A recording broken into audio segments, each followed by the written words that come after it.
I came here to take your money. I brought snapshots to show you so I could get your money. I can't do it. I can't take it. Because if I take the money, I'm lost. I'll just be a rich ambulance chaser.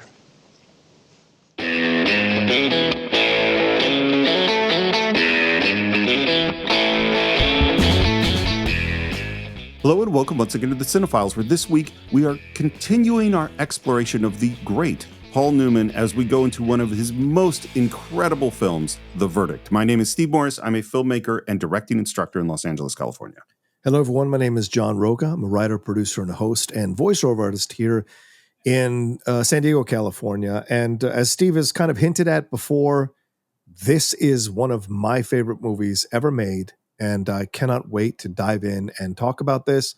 I don't know if it's going to be 10 parts. I don't know if it's going to be 2 parts, but there's so much to discuss in this film. And I'm very excited that we're going to do it. It's one of these films, Steve, that this show was built to specifically discuss. And I'm so happy that we finally arrived on the day to discuss it. Just to say that John is not making this up, and that I would like to share with you, okay, we tend to not talk about movies before we dissect them, but occasionally we'll text each other. Here is the text I got last night. This is going to be a 10-parter. It has to be. I want to dissect every scene to the second. God, they don't make movies like this anymore. Yeah. And I couldn't agree more. As soon as I started working on it, I was like, man, it's literally every gesture is interesting in this film. There's so much here. This man was nominated for 6 Academy Awards and lost every single one of them until Color of Money. Right. And that to me is a crime when you see a film like this. Not that I think he should have won necessarily that year, but people underappreciate Paul Newman as an actor because they get caught up in those steely blue eyes. They get caught up in how good looking he is. But this guy he's an actor's actor.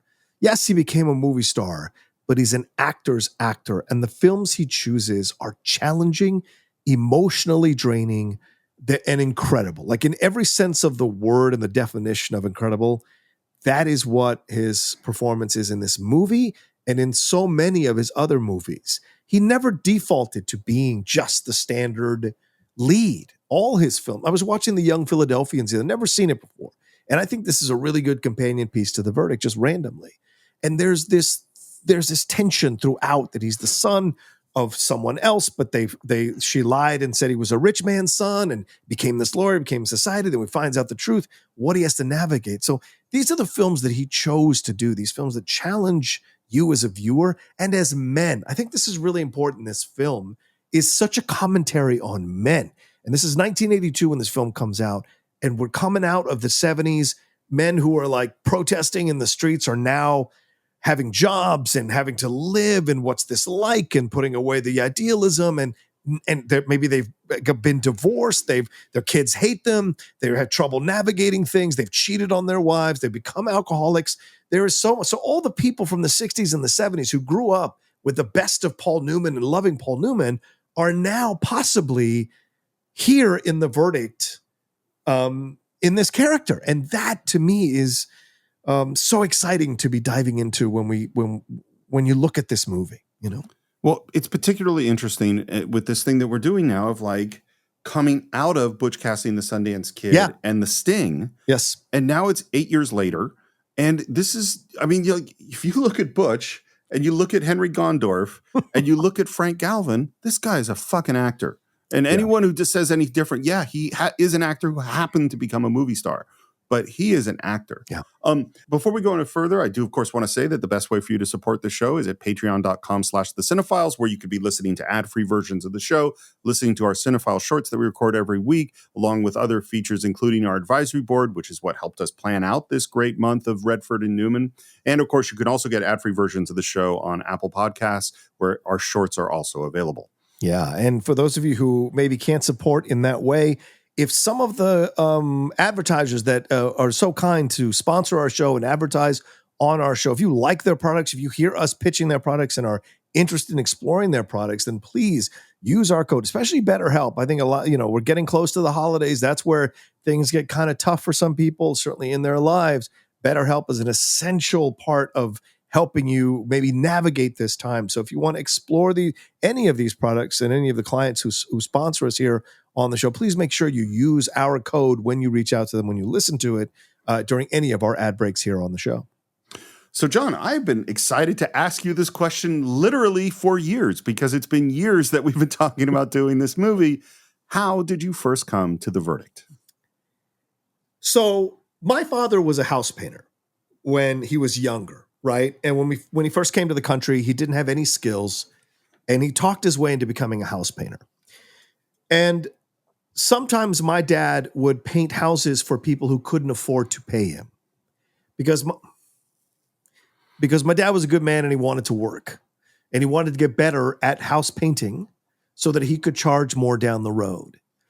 And in the 80s, sometimes he would bargain with especially older folks who couldn't afford to have their houses painted, but he respected old people and respected the elders of America. And he would get paid in certain ways. And when he could afford it, he would allow that to happen.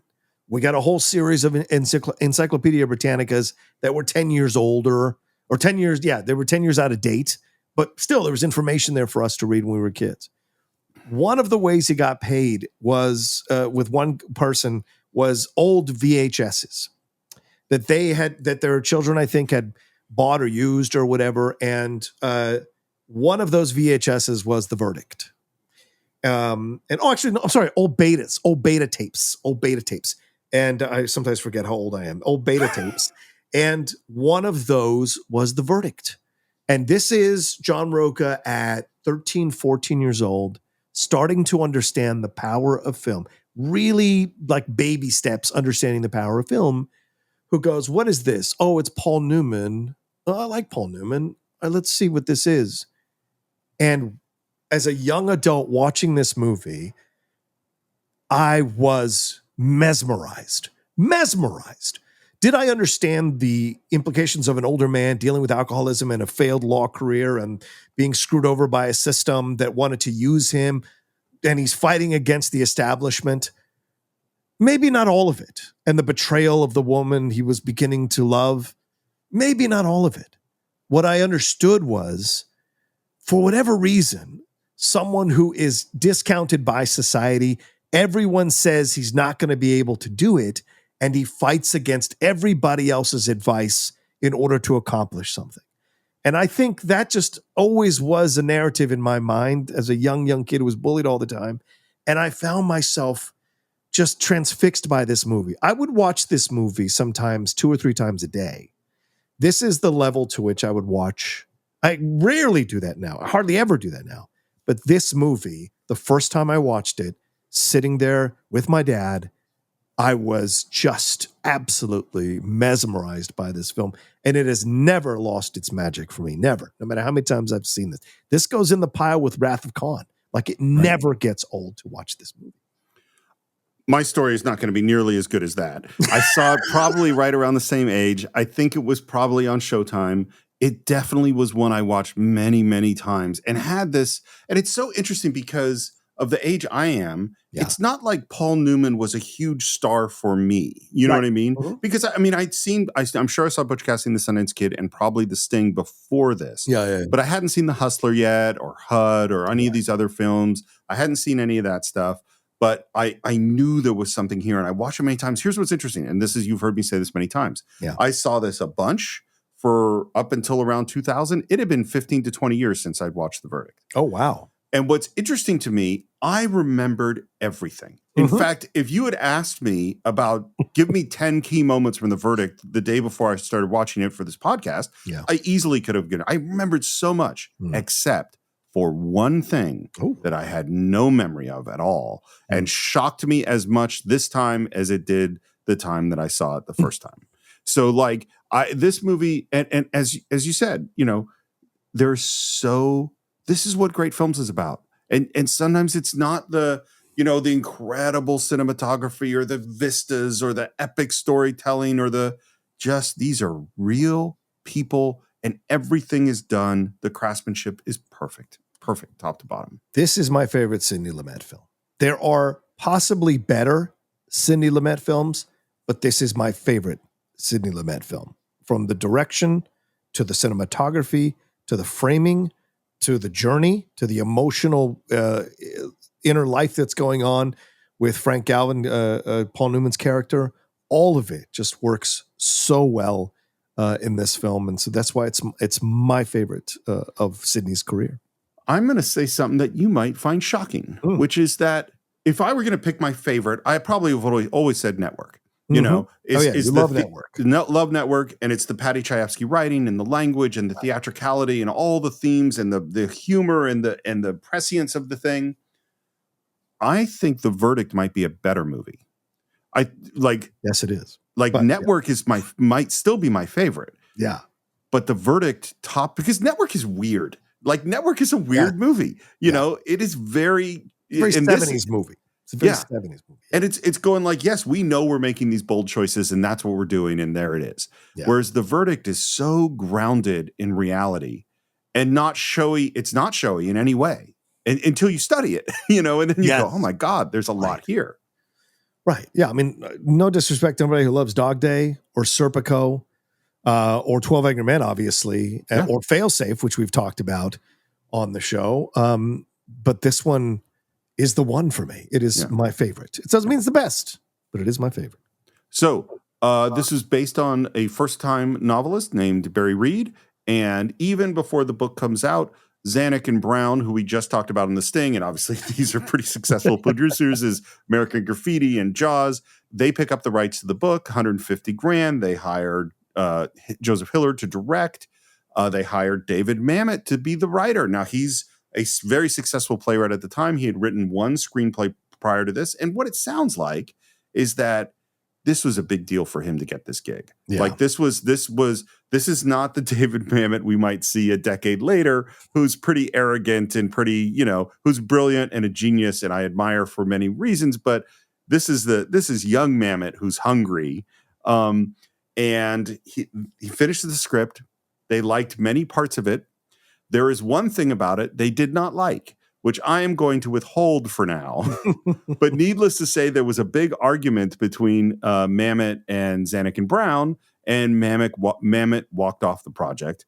Hiller walks off the project as well. Now we have no director, no screenwriter, so they bring in J. Preston Allen, who is a very successful screenwriter, Cabaret, Marnie, Death Trap. List goes on and on of all the screenplays. And at this point, a whole bunch of Hollywood actors go, we want to do this part, including people as different as Dustin Hoffman and William Holden and Cary Grant. Cary Grant really wanted to do this thing. Frank Sinatra, you probably saw this too. It sounds like Frank Sinatra would have done it for nothing. He offered to do it for free. Yeah. Yeah. And they didn't go with any of these people. And then who did it go to? Which is funny because what we've been doing for the last month is that J. Preston Allen, who was the screenwriter, is selling her house in Connecticut. And someone comes in to look at the house, and that someone happens to be Robert Redford. And gets to chatting with the owner and says, what are you working on? Says, well, I've got this script, The Verdict. Redford reads it, goes, I'm in. Yeah. And now he gets signed up to play the lead. So it's going to be The Verdict starring Robert Redford. Yeah. He brings on director James Bridges, who had directed The Paper Chase and China Syndrome, Urban Cowboy, Bright Lights, Big City. He's a writer-director, so he's now rewriting with Redford. And the thing is, and part of it is just maybe because Redford's a decade younger or something than Newman, but there's some things in the script that he doesn't like. There's a little bit too much drinking. There's a little too much wheezing as you were going up the stairs. Like, it's not, I'm a young, cool star. I don't want to look like that. And so slowly but surely they start to sanitize it.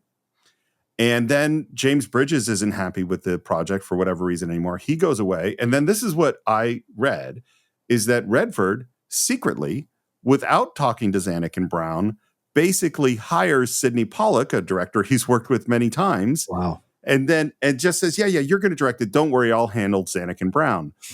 Zanuck and Brown were not pleased by them bringing in another director. And depending on which source you read, either they amicably decided to part ways, or Zanuck and Brown fired Robert Redford from the project. Yeah. I'm glad they did. Oh my God. I mean, I love Robert. You and I both love Robert Redford. He's a great actor. I think he clearly wasn't willing to go where Newman was willing to go on this film at this time in his life. I don't know that Redford's ever gone here to this place. Yeah. This is what separates the two. This is why I think Newman is the better actor. Yeah. I maybe before I watch this film again, I might have argued with you. I don't think there's any argument at all. Yeah. I don't think and I love Redford. He's never turned in he's turned in great performances, but nothing like this. Yeah. So now we bring in who we've already mentioned is Sidney Lumet. He comes in. Well, he had somehow gotten his hand on the Mamet script. Yeah. So there's like 10 versions of the script at this point. And he and Zanuck and Brown approach him and they say, okay, here's the script. And Lumet goes, well, wasn't there a David Mamet script? And they say, listen, we'll give you all the scripts. You can read all the scripts. And Zanuck and Brown are kind of confident that he's not going to go with the Mamet script. He does. He reads all the script, goes back to Zanuck and Brown and says, I think I want to do the Mamet script. And then Paul Newman comes in and they agree. Yeah. Newman had worked with Sidney Lumet in live television in the 50s. Yeah. Never worked together in a movie. And Lumet, as we've talked about with 12 Angry Men and we talked about with Network, he is one of those film directors who loves rehearsals. Mm-hmm. He thinks rehearsals are critical to the process. And there are all sorts of film directors who don't love rehearsals, who's like, let's get on the set and we're going to do it then. Right. I'm a director who likes rehearsals. Paul Newman loves rehearsals. He said of Sidney Lumet that this is the best rehearsal director he has ever experienced in his entire life. Wow. And it doesn't surprise me. This is what we heard. I remember when we did Network and that William Holden had never done rehearsals. He had never done it in his whole career and it scared him and then realized where he could get through this process. Mm-hmm. What Lumet says is he says a lot of actors come in who are film actors and they're just afraid that if they rehearse too much, they're going to lose their spontaneity. You're laughing at that statement. Well, wait, newsflash, actors are insecure. Film actors are massively insecure because theirs is permanent. You can say how great someone was on stage. Only the people in the theater would be able to tell you yes or no. Right. No one else can tell you yes or no. So, but with film, it is forever. So there is an extra amount of fear. And you don't even get to select the take that you thought you were best in probably a majority of your life. It is going to be the editor or the director who chooses the take they need for that particular film. And so the fact that you'd be afraid to lose it, there's already so much involved. And you add on to that in your mind, the fear that, it'll become old hat. It won't be fresh when I do it if I rehearse it too much. There are certain actors who do feel that way. And it's not just film. There's also theater actors who hate to rehearse because they want to be spontaneous on the night of. But that's the game. You have to learn it so much that you forget it by the time you walk on stage. So it becomes natural when you're doing it, you know. So two things about this. One is that there are definitely actors who just continually improve and get better the more they work the thing. Sure. And there are definitely actors where take one and take two are really the best ones, and it's going to maybe go down a little bit. So one of your decisions you make as a director is you sometimes have to decide, how am I going to cover this scene? Yeah. I want to shoot the close-ups of the actors that's good on take 1 and 2 first, and therefore I'm turning around and getting the close-ups of the actor that's good on take 5 or 6 later, so they have plenty of time to rehearse. What Lumet says is that his feeling is that the opposite is true, is that the more secure you are, the more you practice, the farther you can go. Yes. The more you can react to the moment. You know, I agree with that 100%. That's the kind of actor I am. Yeah. Me too. For me, when I was doing tons of theater, is like, it took me till tech rehearsal where I really started, and really even after the first preview or second performance, where I really had everything so down, all that anxiety goes away. Yeah. You know, because you're like, oh, I get it. I know what I'm doing. And then magical things would start happening with the other actors when I was comfortable. But it took me a long time to get comfortable, you know. Everyone has their journey and their time of when they hit that comfortable spot. Yeah. And of course, the other thing that's helping this process is every one of these actors and they were all there. James Mason was there. Everyone was there. all of these actors are pros who came to work. Yeah. You know, Which radiates off the screen. yeah. One more thing about the rehearsal process. Mm. During these 2 weeks of rehearsals, Newman realized that he wasn't making it and that he had a long way to go. He says this is the toughest character he ever played. He was never felt at the beginning that he had fully prepared enough. And between rehearsal and the shoot, he had to do all sorts of extra work to get to where this character needed to be. I love that. Yeah. I love that. I bet because everyone who watched him probably was like, oh my God, he's nailing it. And inside, he's like, no. There's that little extra nuance I need to capture. And that's an actor's journey for sure. Well, and I would think too, that vulnerability, there's so many moments where Newman is falling apart right before your eyes and just not, and it's also what's the disadvantage, I think, of being a movie star is when you play movie star parts, they want you to be this special kind of person that doesn't show those kinds of vulnerabilities. And that's not who this guy is, you know? He had to capture the frustratingly tragic feeling that's pulsating underneath the character. You have to capture that frustration and tragedy, that combo, as an element, as a layer of this character, and do it right. And I imagine that's one of those things that for him was driving him to try to capture correctly in the scenes, right in the first few scenes of the movie. You know? Yep. Yeah, it's remarkable. Speaking of which, shall we get into it? Let's do it. So I'm going to say, this is a dumb thing to say, but if I can't come up with a criticism of the movie. The only thing in this movie that I don't 100% love is the font for the titles. You're insane. You're absolutely insane. I don't know what you're talking about. You love this font. I do, because it matches the film. The film feels of its time, yet of another time at the same time. And that font is so important, right? It is trying to be important. So, and it's in red, which I think is so interesting too. So it's an unusual color to use to start a film, and to use that kind of font that is like old school rich font. I love that because it evokes old leather. It evokes old couches. It evokes the 1950s and 60s. And isn't that when he lost the great run of his life, was during around that time before everything falls apart in his marriage, and what we find out later in the faux jury tampering situation. So I like this beginning, and plus it's Boston, so you get that kind of energy of old Boston, old school Boston. So and I think too, in the font's defense, it's also, the religious themes in this movie go throughout, and there's a religious sort of Catholic Latin sort of aspect to it. It's like the only nit I could find to pick, really, in this thing.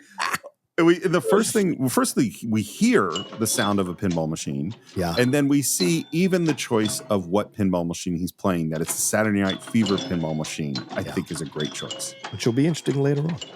And he's standing there, drinking his beer, smoking his cigarette, playing, and you can tell the game is not going well. Mm-hmm. Are you a pinball player, by the way? I used to be, yeah, sure. I loved playing pinball. And I want people to pay attention. I know I'm going to be such an asshole to all these things. Just bear with me because I love this movie so much. Listen to how the movie starts. Ping, ping, ping, ping, ping, ping, ping. It is the sound of loss at the opening of the film, which will maybe mirror what happens at the end. So, that's a great thought. I hadn't thought of that. Would you like to know where the pinball playing comes from? Where this idea came from? Please. It comes from Sidney Lumet. So when Sidney Lumet is feeling depressed, he does something that involves random chance. So he will play a game of solitaire. He will play some pinball. He will flip some coins because he wants to find out, how is the universe treating me today? Wow.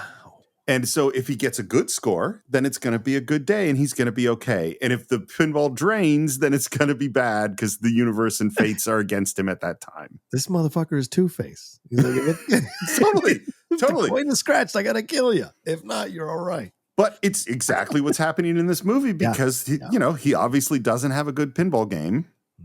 I got to stop you again. Okay. What do we see in the background? It is fall. There are no leaves on the trees. So already it's decay. This is an old man in shadow playing a pinball machine, which gives you the feeling of like, why is an old man in a overcoat, a nice looking overcoat, playing a pinball machine in a bar? And so already it is a window into the fact that the inner life of this dude is decaying. He is no longer in the summer of his life. He's in the winter of his life, the November of his life, if you've ever listened to Frank Sinatra's song on that. And the fact that he is playing a pinball machine is him like still being a bit of a man-child and regressing. He has regressed because of which we find out later. So it's such a fantastic window. Already the mood, the energy that you get off the opening scene is, this is going to be an emotionally moving, or I'm trying to think of another word, Steve. It's not exhausting. It's just an emotional journey, I guess I would say. We're going into the depths of this man's emotions and his rock bottom to climb all the way out. Right now, we are in the bottom of Frank Galvin. And right from the beginning, the bottom of his emotions, because this is where he's at in his life. There's a profound melancholy in this scene. That's the fucking word, melancholy. Sorry, yes. Well, and you know what's funny? I'm glad we're focusing on this because I love pinball and I've always played. In fact, my dad's first cousins both bought pinball machines in the early 80s. And so naturally my dad had to buy a pinball machine because he's competitive. So there was a pinball machine in my garage for most of, a big part of my childhood. And so I played a lot of pinball. And when I, particularly as a young man, had writer's block, which was really just me procrastinating and being scared to write, I would walk down the block to the 7-Eleven, or not a 7-Eleven, but the Quickie Mart, where they had the Terminator 2 pinball machine, which is excellent. And I would play that. And and I hadn't thought about it until you were describing the scene, but it's like, there is such a sense of, I am hiding from my life. Yes. By playing pinball, Right. Because I did that a lot at a certain time, not as an old man, but as a young man, Yeah. And just to hammer the point home, the camera slowly pans in on Frank's face. And by the way, Paul Newman is in shadow. You can just see enough of his face to get to see the age, so he's clearly a man who is in the darkness of his world. Even the Christmas tree ornaments or Christmas ornaments behind him, they're the ratty ass tinsel that's up there. So even Christmas is not a joyful thing for him anymore. So all the joy is gone from his life. And he's playing a pinball machine, maybe as a way to go back to a time in his life or remember, as you said, to hide away and maybe just find some kind of joy out of it all. And the way it ends with, directed by Sidney Lumet, next to Paul Newman's face as an introduction to Frank Galvin, I think is fantastic. So we cut from there to stack of bills, and we peel off a 10 to pay someone off, and then Galvin grabs a Bianca and sprays it in his mouth, and that is Paul Newman's idea, the Bianca. And this is all they said, and it was in one of the behind-the-scenes thing where I think it was Newman. He said, well, I had my own issues with alcohol. Oh. So I think that Bianca, that's a Paul Newman thing. Should we tell people who are under the age that we are what Bianca is? Yeah, maybe. So for those you don't know, there was gum and there were Tic Tacs. Older people like to use Bianca, which is essentially spraying a mint spray into your mouth so that either it covers the liquor in this case or covers your bad breath. Or your cigarettes. Or your cigarette smoke, which he was smoking and drinking by the pinball machine before he does. So my belief is that he is getting up the courage to do this. He hates that he has to do this now as an ambulance chaser. He hates that he's an ambulance chaser because he was once part of a great firm. But now he's got to do this. So he drinks, he smokes to get himself up the courage to go. And even the way he parcels out the 10, he is doing it reluctantly, slowly giving him the 10. And I don't think it's an accident that he had the ones in front of the 10, hoping he could get away with just paying him a few bucks. But no, the guy waits for the 10. And so there's all these little moments, these little elements that are letting you know that this is a guy who is living a terrible life and a terrible existence, even though he's a lawyer. I also think that he had to have, it wasn't just that he went to play pinball, he had to have a couple of drinks. Yes, of course. Before he could go in and walk to this funeral. And the thing that occurred to me, and it started to occur to me when you were talking in our intro about this being an underdog story and this guy having his last, chance to stand up. And I went, I never saw the connections to Rocky until you were saying that. Right. And now I'm like, oh, he has an ambulance chaser and bribing people. That's Rocky Balboa, being a strongman for the mob at the beginning of, that's him on the docks. Yep. You have this person who had potential as a young person, Yep. and now that potential is gone, and they've essentially sold out in this terrible and sad way. Yeah. And because what he does now is he walks into a funeral, and we're going as the audience, we don't know anything about this movie. Right. We're going, what's going on? Why is he at this funeral? What's happening? When you see him go up to this widow, and he gets introduced as an attorney, and then he says, "It's just a shame what happened to your husband, Mrs. D." And he kneels down. Yeah. And I think we as the audience go, oh, fuck. I know what this is. I knew him vaguely at the lodge. He was a wonderful man. To be clear, did he know this guy? He doesn't know any of these people that he goes to. He is, and we see later, the shot in just a few seconds, that he just goes from funeral to funeral trying to get a case, trying to be employed by them to fight some kind of case and make some money. And the way he slides that card into her hand, and you could see, this is where I can see the actors and I can see the director, and that the actor, says, well, how should I react to this? And then you have a conversation with the director. And I don't know if it's the actor's idea for her to completely not react, or it's Lumet's idea, but whatever. That's why we have this rehearsal. You know what I mean? It's like, because that's what, I don't think people understand. This is what an actor and a director do, is they have that conversation of okay, well, how's this going to go? Yeah. And he gets up and he walks out, and it just all feels super awkward. Yeah. And one of the things Lumet said about Paul Newman is he said that he was brilliant at acting the levels of fake sincerity. That's awesome. Wow. Yeah. Because that's what you see a whole bunch through this movie him putting on various acts which have various levels of truth in them, you know? Yeah. And all sorts of other stuff too. And then we see him, and now to confirm it, we see him looking at the obits in the paper, and he's crossing them out. Beautiful framing of, there's like a broken donut in the frame and a shot of whiskey in the frame, and his hand reaches in and his hand shakes. Why does your hand shake with alcohol? It's either you're withdrawing or you've drank so much in your life that now your motor functions are affected by the amount of alcohol you've put through your body. And what is the choice Frank Galvin / Paul Newman makes when he has a shaking hand? Lowers his face in, almost like a bird taking water out of a bird bath. And that's the shot there. Sidney doesn't do that from above or from the side. Sidney does it from just below the table, the framing there. And you see him descend upon this thing, and it adds to the, we're almost in childlike position. Like we're almost like an 8 or 9 year old watching our father drink. And the fact that he has to do it this way is embarrassing. So again, he wants to make it very clear the emotional state of being that Frank Galvin is in at the beginning of this movie. Obviously, part of the storytelling is we want to say this guy's an alcoholic. This guy's a drinker. How we show that, of course, you could just show him drinking. You could show him drunk. The choice he sees that his hand is shaking. Yeah. But that doesn't mean he's not going to take that drink. Right. He's got to figure out a way to take that whole drink because he needs that drink. Yep. And I'll say something else. We said when we're doing Butch and Sundance, we said it when we're doing The Sting. We said, Edith Head said we're dressing the two of the most handsome men in the world. You and I both talked about Newman and Redford and how incredibly good looking these two guys are. This is now, less than a decade after The Sting. Yeah. And Paul Newman looks old. I mean, he looks old and shaken and rough and, been through a lot in life. And I had to look up, how old is Paul Newman when he makes this movie? Well, I'm about to turn 56 in a month. Okay. Paul Newman was 57. Wow. Yeah. Wow. Okay. Doesn't that kind of make this even more? Because he seems like he's in his late 60s, 60 or something. At least. Yeah. We show up at another funeral, and now we're waiting in line to greet the family.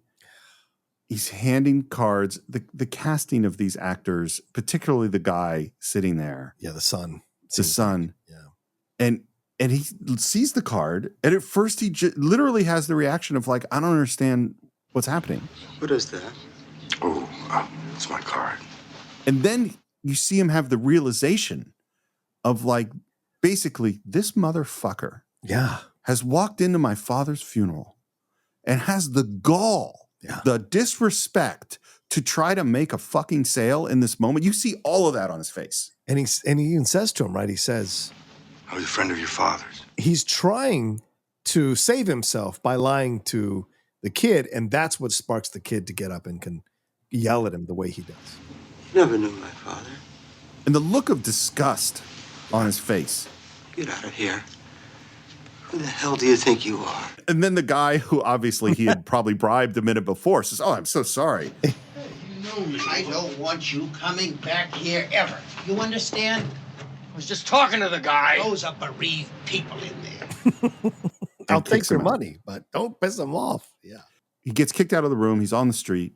The look of hopelessness and shame on his face. I mean, what's he going through at this moment? Yeah, I mean, you clearly see that he hates doing this. And it's even more embarrassing when he gets called out or caught doing this. So this is a man who is in a state of existing, but is playing out the string until he keels over from a heart attack. And so he has to do these things to make some kind of effort to stay alive. But when he gets called out is when he really, once again, the liquor is not enough. The cigarettes are not enough. The pinball machines are not enough. He has to confront and look at his life yet again and what it's become every time he gets rejected. So when you see that look on his face, that's all of that coming to bear once again.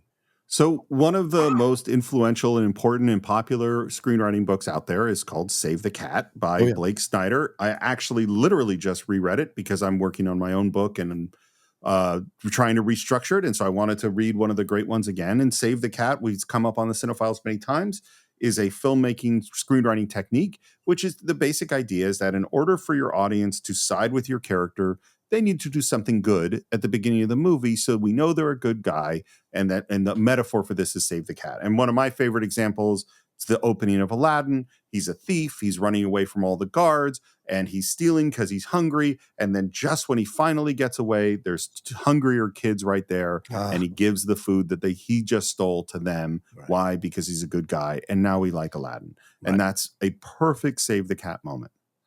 Everything we have just experienced is the polar opposite of Save the Cat. Yeah. We're taking Paul Newman, who we love, great movie star who we adore in a million movies, and we are making, I don't know if I'm going to so far to say that he's despicable, but it is not likable. Like, this is not like, we don't go like, oh, this is a good guy. We go like, what the fuck, you know? I mean, the scene in that last scene in the funeral, I mean, that was terrible. Yeah, I've always felt the sense of pity more than that he's not a likable guy, but I understand your point. And he's doing unlikable things. You know what I'm saying? But this is a guy who's clearly at the end of his rope. And so it's not a guy you necessarily want to know or have in your life, but it's sad to watch right off the bat, you know? Yeah. And you don't, I mean, this is not, I mean, honestly, Rocky is far more likable than Frank Galvin for the first 10 minutes of this movie. Oh yeah. I mean, it is a rough place to be. And then we cut to this bar. And by the way, most of this is actually shot in New York, although it's supposed to take place in Boston. And Lumet is very, very much a New York guy. He doesn't like to reuse locations too much because he really wants locations to be, this is this location in this movie. Yeah. But this is one of his favorite locations. He used it in Serpico, definitely this bar. And I think he's used it multiple times. And we see, so we just went from Frank in this really sad moment. Is that how we come across Frank now that he's in the bar? In the sad? No, he's telling stories. Yeah. Right. Later on. Why? Because he's drunk. Yep. And he's doing this nice little Irish accent.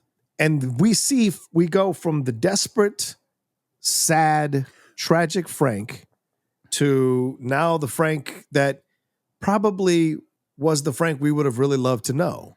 He's telling the stories, relaxed, having fun, talking with his buddies, and telling a very funny story. And so that we're like, oh, that adds even more to the tragedy or the tragic nature of the intro of this character, because we see that there is a joyful person somewhere inside of this guy, but it's the liquor that brings him to this point. And of course, we're going to see in a few scenes what the liquor leads to from this moment. One of the interesting things about watching this film for me now, as opposed to when I first saw it, when I was in high school or whatever, is I've known a lot more alcoholics. Yeah. And I've been in the room because people use drugs because they work. That's the thing that they don't tell you in the Just Say No class. They don't, it's like, oh, only a dumb person would do drugs. It's like, well, drugs work. His drinking got him from that horrible place outside that funeral home to laughing and joking in the bar and being the center of attention and everyone's favorite storyteller and all that stuff. And that feels really good for him up to a certain point. There was something I was funny that I learned. I was listening to a lecture on drugs and addiction. And one of the things I had never known, because we always talk about alcohol as a depressant. And one of the things this guy said is like, that's not exactly true. The first couple of drinks of alcohol is a stimulant. Yeah. You get that nice wee buzz feeling, and then you want to maintain that. So you put more alcohol in it, at which point it becomes a depressant, and then you start to crash. And that is exactly where we see Frank in the next scene. But you have to be in that place. That's the thing, right? Because when I've done drugs and I'm in a happy place, I don't go to the darkness. When I did drugs, well, the limited amount that I did, and I was not in the best place about myself or my life, I went into the darker place because you do chase it. And you remember, we've talked about my time in Mexico. People who've listened to the show know about that. But, the last time I did a certain drug with people, and maybe somebody on the show was there too, I was like, I went into a really, really bad place. And when I came out the next morning, I said, I'm never doing that again. And that was it. And I was done. Yeah. And I've never done it since. And it was because I knew that I was chasing the joy artificially. Exactly. And it was leading you into the dark places, because eventually the joy, because you're ramping it up so high, it runs out and there's nothing left. And what's left is the crash. And the crash is horrific. And so I think, because the guilt comes in for alcoholics after the first couple of drinks, then it becomes you chasing the dragon, you can't find it. So you become even more depressed that you can't even find joy in the thing that you initially thought you could find joy in, which is why you started drinking in that moment. So it is so much to consider. So yeah, absolutely right, Steve. I think one of the things is, like, let's say you and I are out and we have a couple of wang bangers back at the day at what the hell was that place called? Big Wangs. Big Wangs, yes. Big Wangs. And we had this great conversation and it was awesome. And we go, oh, I want to have that again. Well, what that was that those couple of drinks opened up the doors between you and I. Yeah. So that we could connect on a deeper level. The thing that was great was you and I. Right. But then you go like, oh, what I need to get there is the alcohol. And then it becomes the thing that is great is the drug or the alcohol. And that is what you chase rather than the thing that it gave you access to. Yeah. And if you just are chasing the drugs and the alcohol, it's always going to take you somewhere bad. Yeah, agreed. And that is where we're about to end up, because we're at his office. When Paul Newman says, I wasn't there at the rehearsal, I hadn't gotten the character yet. To me, my brain goes to this scene. Yeah. This scene, what he does, first of all, the way he plays drunk is incredible. Yep. The location is fantastic. This building with that window in the background and the way it has that old feeling. Yeah. You can tell that it once was beautiful, but isn't beautiful anymore. It's kind of run down. The music is really heavy. And we see him doing exactly, you see that he has some plan of something he's trying to do, but he can't do it. And he pulls out drawers and things are falling down. And then he reaches for the file cabinet to pull out a drawer and pulls the whole filing cabinet open, which causes him to fall down. And then the moment, of him pulls out his diploma off the wall, shatters it, and something flies up into his eye. Yeah. And then we see him passed out on the ground with blood on his face. So we have been leading to this moment in the movie. so far, right? We've seen Frank in all these terrible situations. We've seen his issues with alcohol. And this is why you cast someone like Paul Newman. We don't need the big backstory until later in the movie. He captures us with his performance. And so we go along with him, and there's a universality to his performance. And by that, I mean, there are people we've experienced in our life like this. And so we kind of glom onto that as we're watching this for the first time. And so when he gets to this point where he's like in this basin and putting water or whatever he's doing there, and then walks into his office, this is not some big histrionic moment. This is quiet, except for the music. He's not yelling, or he's not overplaying the scene. He's just slowly destroying the things that symbolize his failure. All of it. The papers, the drawers, the filing cabinet, all of it, right? And we don't know what he's thinking, but we're about to meet his partner or his friend, Jack Warden. They're played by Jack Warden. He's got to meet a client in a few hours. So this is also a self-destructive thing, which is what alcoholics do as well. And he's destroying all of this stuff and destroying the diploma, which is really hanging the lantern on it, and cuts himself in the process. So he's doing all of this to show how much self-hatred he has and how much he hates the life he's living, and how much remembering the life he did live when he was happier destroys him. And so it's so well done, and he doesn't need to overdo it. And I think it's, again, another example of a fantastic performance from Paul Newman in this movie.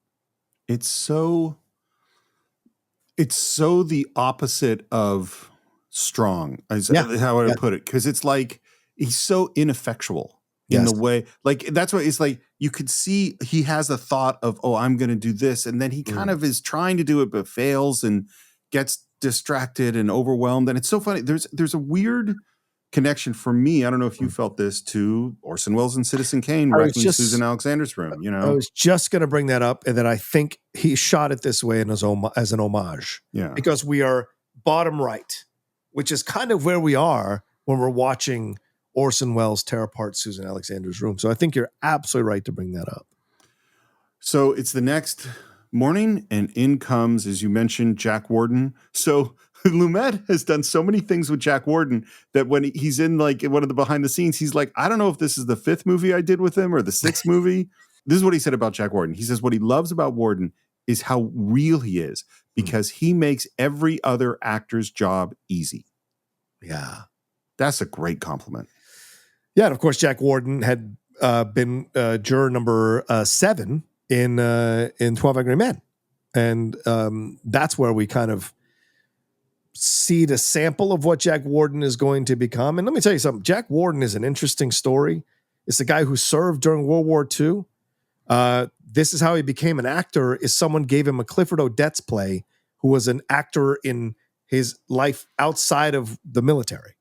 So he had been an actor and then was drafted into the war or joined up the army to go fight. And that's how he kind of opened the door to becoming an actor, took the GI Bill, studied acting in New York, and eventually was part of a theater company that put on original performances of Tennessee Williams plays. So this is how he establishes himself from throughout. And he was in the Navy, and then he was in the Merchant Marine, and then he was in the Army. Wow. All during the 1930s into the 40s. He missed parachuting into D-Day because he broke his leg on a night parachute training exercise days before D-Day, but then was able to get back to, because he was part of the 101 Airborne Division. They're the 101st.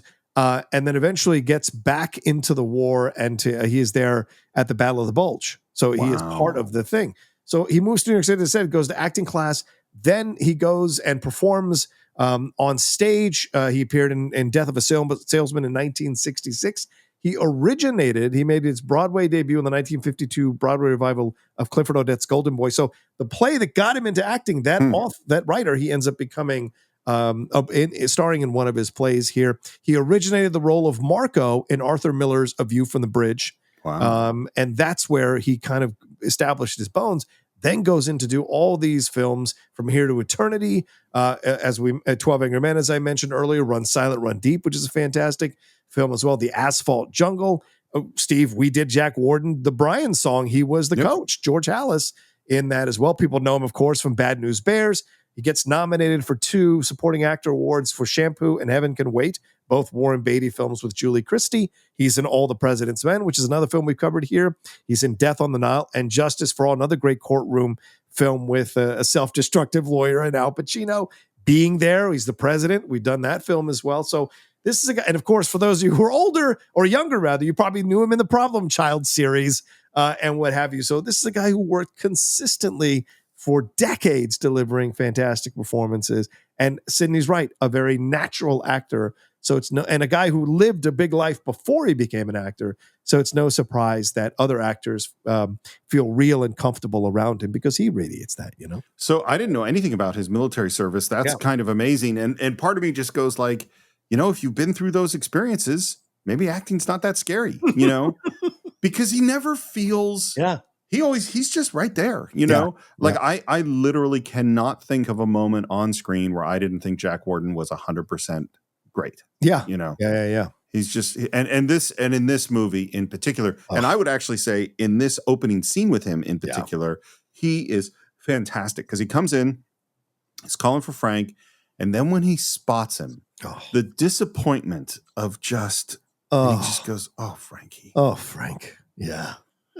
And he, you know, he drags him through the room, gets him up on the couch, and Newman plays the I'm 7% awake. Yeah. You know, just so like you could see he's kind of can't speak yet, but is kind of there. I love the way he drags him, Steve. Yeah. Like he doesn't pick him up. He doesn't put him over his shoulder. He drags him by the back of his collar to the couch and then tosses him up there and then sits in the chair and then has the conversation with him. Well, he talks.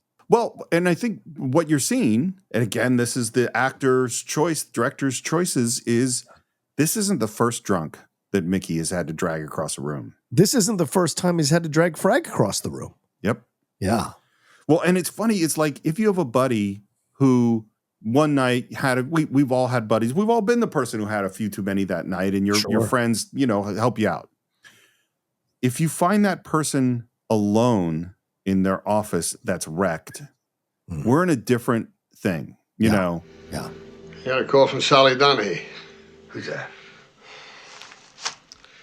You're supposed to be in court in 10 days, and she said you haven't even met with them yet. Sally Donahue, who is that? So what happened, if I understand this correctly, and it sounds like Mickey has been helping Frank out for a while. Yes. And getting him cases, and this was a great case he got him, expecting that Frankie would act like a fucking lawyer and follow up, and he hasn't done that. Right. Why is he chasing ambulances when he has this case? Because it's, as I said, he's self-destructive. We're catching him. He is self-destructive. And the thing is, he's also proud, right? So although he is ashamed that he's having to do these ambulance chasing stuff, at least these are his cases that he's going to go get. So there's a sense of pride. And look, pride becomes a very big deal for him as the movie goes along. And so there is that element here bubbling under the surface. The fact that Mickey got him this case, it's not his case, it's charity. And I have a feeling that Frank was a proud, proud lawyer and believed in it. It's probably a blue-collar boy got to this position. And so there's a sense of, like, I don't need charity. I want to do it myself. I want to get my own stuff.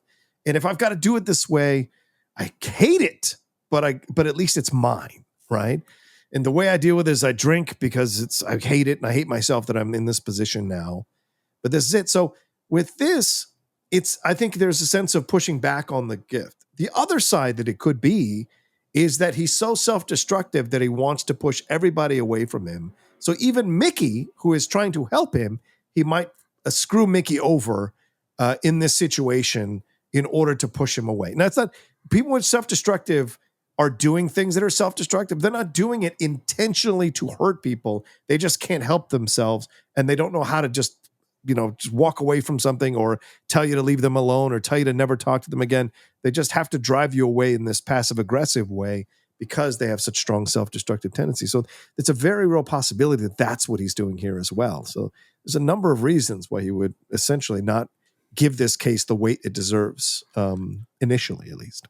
I think there also might be an element, or one could interpret an element of, like, somehow deep down he doesn't want to deal with the pain that this case is going to open him up in a way that he could protect himself by the other people. They're already dead. I'm just going to go in. They're going to say, okay, this bus hit this guy. I'm going to sue the city bus company. I'm not going to deal with any family members. I'm not going to deal with any realities, and I'll get my little check. Whereas this is like, no, I'm going to have to get involved, and because he doesn't want to feel things. No, right, exactly. He wants to hide away. Yeah. And maybe he senses in some way, Steve, too, that this case might be bigger and that he's not ready to do this again. Yeah. I try to throw a case your way, and look at you. Frankie, I got these people to trust you. They're going to be here at noon, by the way. Look at this shit. Mickey's a great guy and has been a great friend. Yeah. And has bent over backwards for this person and gotten nothing in return, except promises and broken promises. What's the age difference with Jack? So he was born in 1920. So he's 16 years older because Newman's 36. Wow. Yeah. So I would imagine that in the legal profession, like maybe he was a junior lawyer on his way to becoming a bigger lawyer. And Frank got in and was maybe they became fast friends or whatever. Or maybe he got to know Frank as Frank was riding high and Frank bought him drinks all the time, maybe regaled him with stories. And now the situation has reversed where it's Frank who needs Mickey as opposed to Mickey needing Frank. I wonder. Well, there is a line in the movie where he says something about a teacher. Like, I had a good teacher.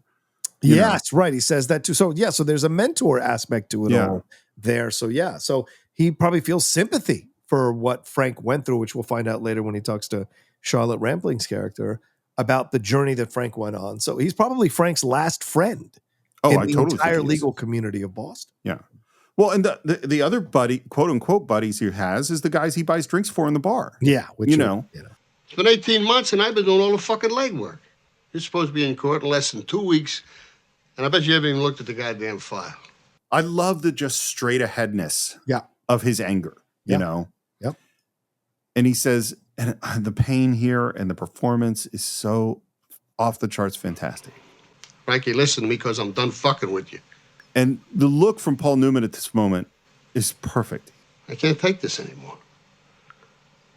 I mean, you're not going to change. Look around you. I mean, what's going to change? You think it's going to be any different next week, next month? It's going to be the same goddamn thing. And the look of, I would call it a dead look on Newman's face. Yeah. Of just being there for this. He's being lambasted. He's almost regressing to being a teenager who's gotten caught, and his dad's trying to tell him, like, I can't keep doing this. I can't keep bailing you out. You got to step up and live your life. And the physical, just the look on his face and the way he's holding his head and the way the hair is disheveled and the scar, the little whatever bruise on his face, like all of it works to show that he's in this position a bit like he's almost like a teen that got caught. I got you a good case. It's a moneymaker. You do it right, it'll take care of you. But I'm through, you understand? I mean, I can't take this shit anymore. Here's what's weird watching it now. Yeah. So when I was a kid, again, I didn't have long-term experience with alcoholics. And as an adult, I have. And there were several situations, one in particular, where I should have made this speech 10 years earlier and just said, this isn't going to change. I can't save you. I can't help. I need to step away. Yeah. There's that moment where you go like, oh, I'm an enabler. But it took me a decade, 15 years to go like, oh, I'm not helping. I'm trying to help. Yeah. But I'm making things worse. I need to go. I should have gone away a long time ago. That's what this speech is. And it's also, I'm done. It's also like, I can't keep fucking doing this. I can't keep helping you. If you want to do this, I can't be here to watch you destroy yourself. Well, the AA term, which is also the Al-Anon term for someone who is in relationships with alcoholics, is this is hitting bottom. He just hit his bottom. Yeah. He said, I am now done. I'm out. You know, this is all I can do. Life's too fucking short, Frankie. I'm getting too fucking old. And he gets up and he walks it out. And again, Paul Newman just sitting there staring straight ahead has so much in it. The use of light and darkness in this movie is so essential to showing you the inner emotional life of Frank in all these scenes.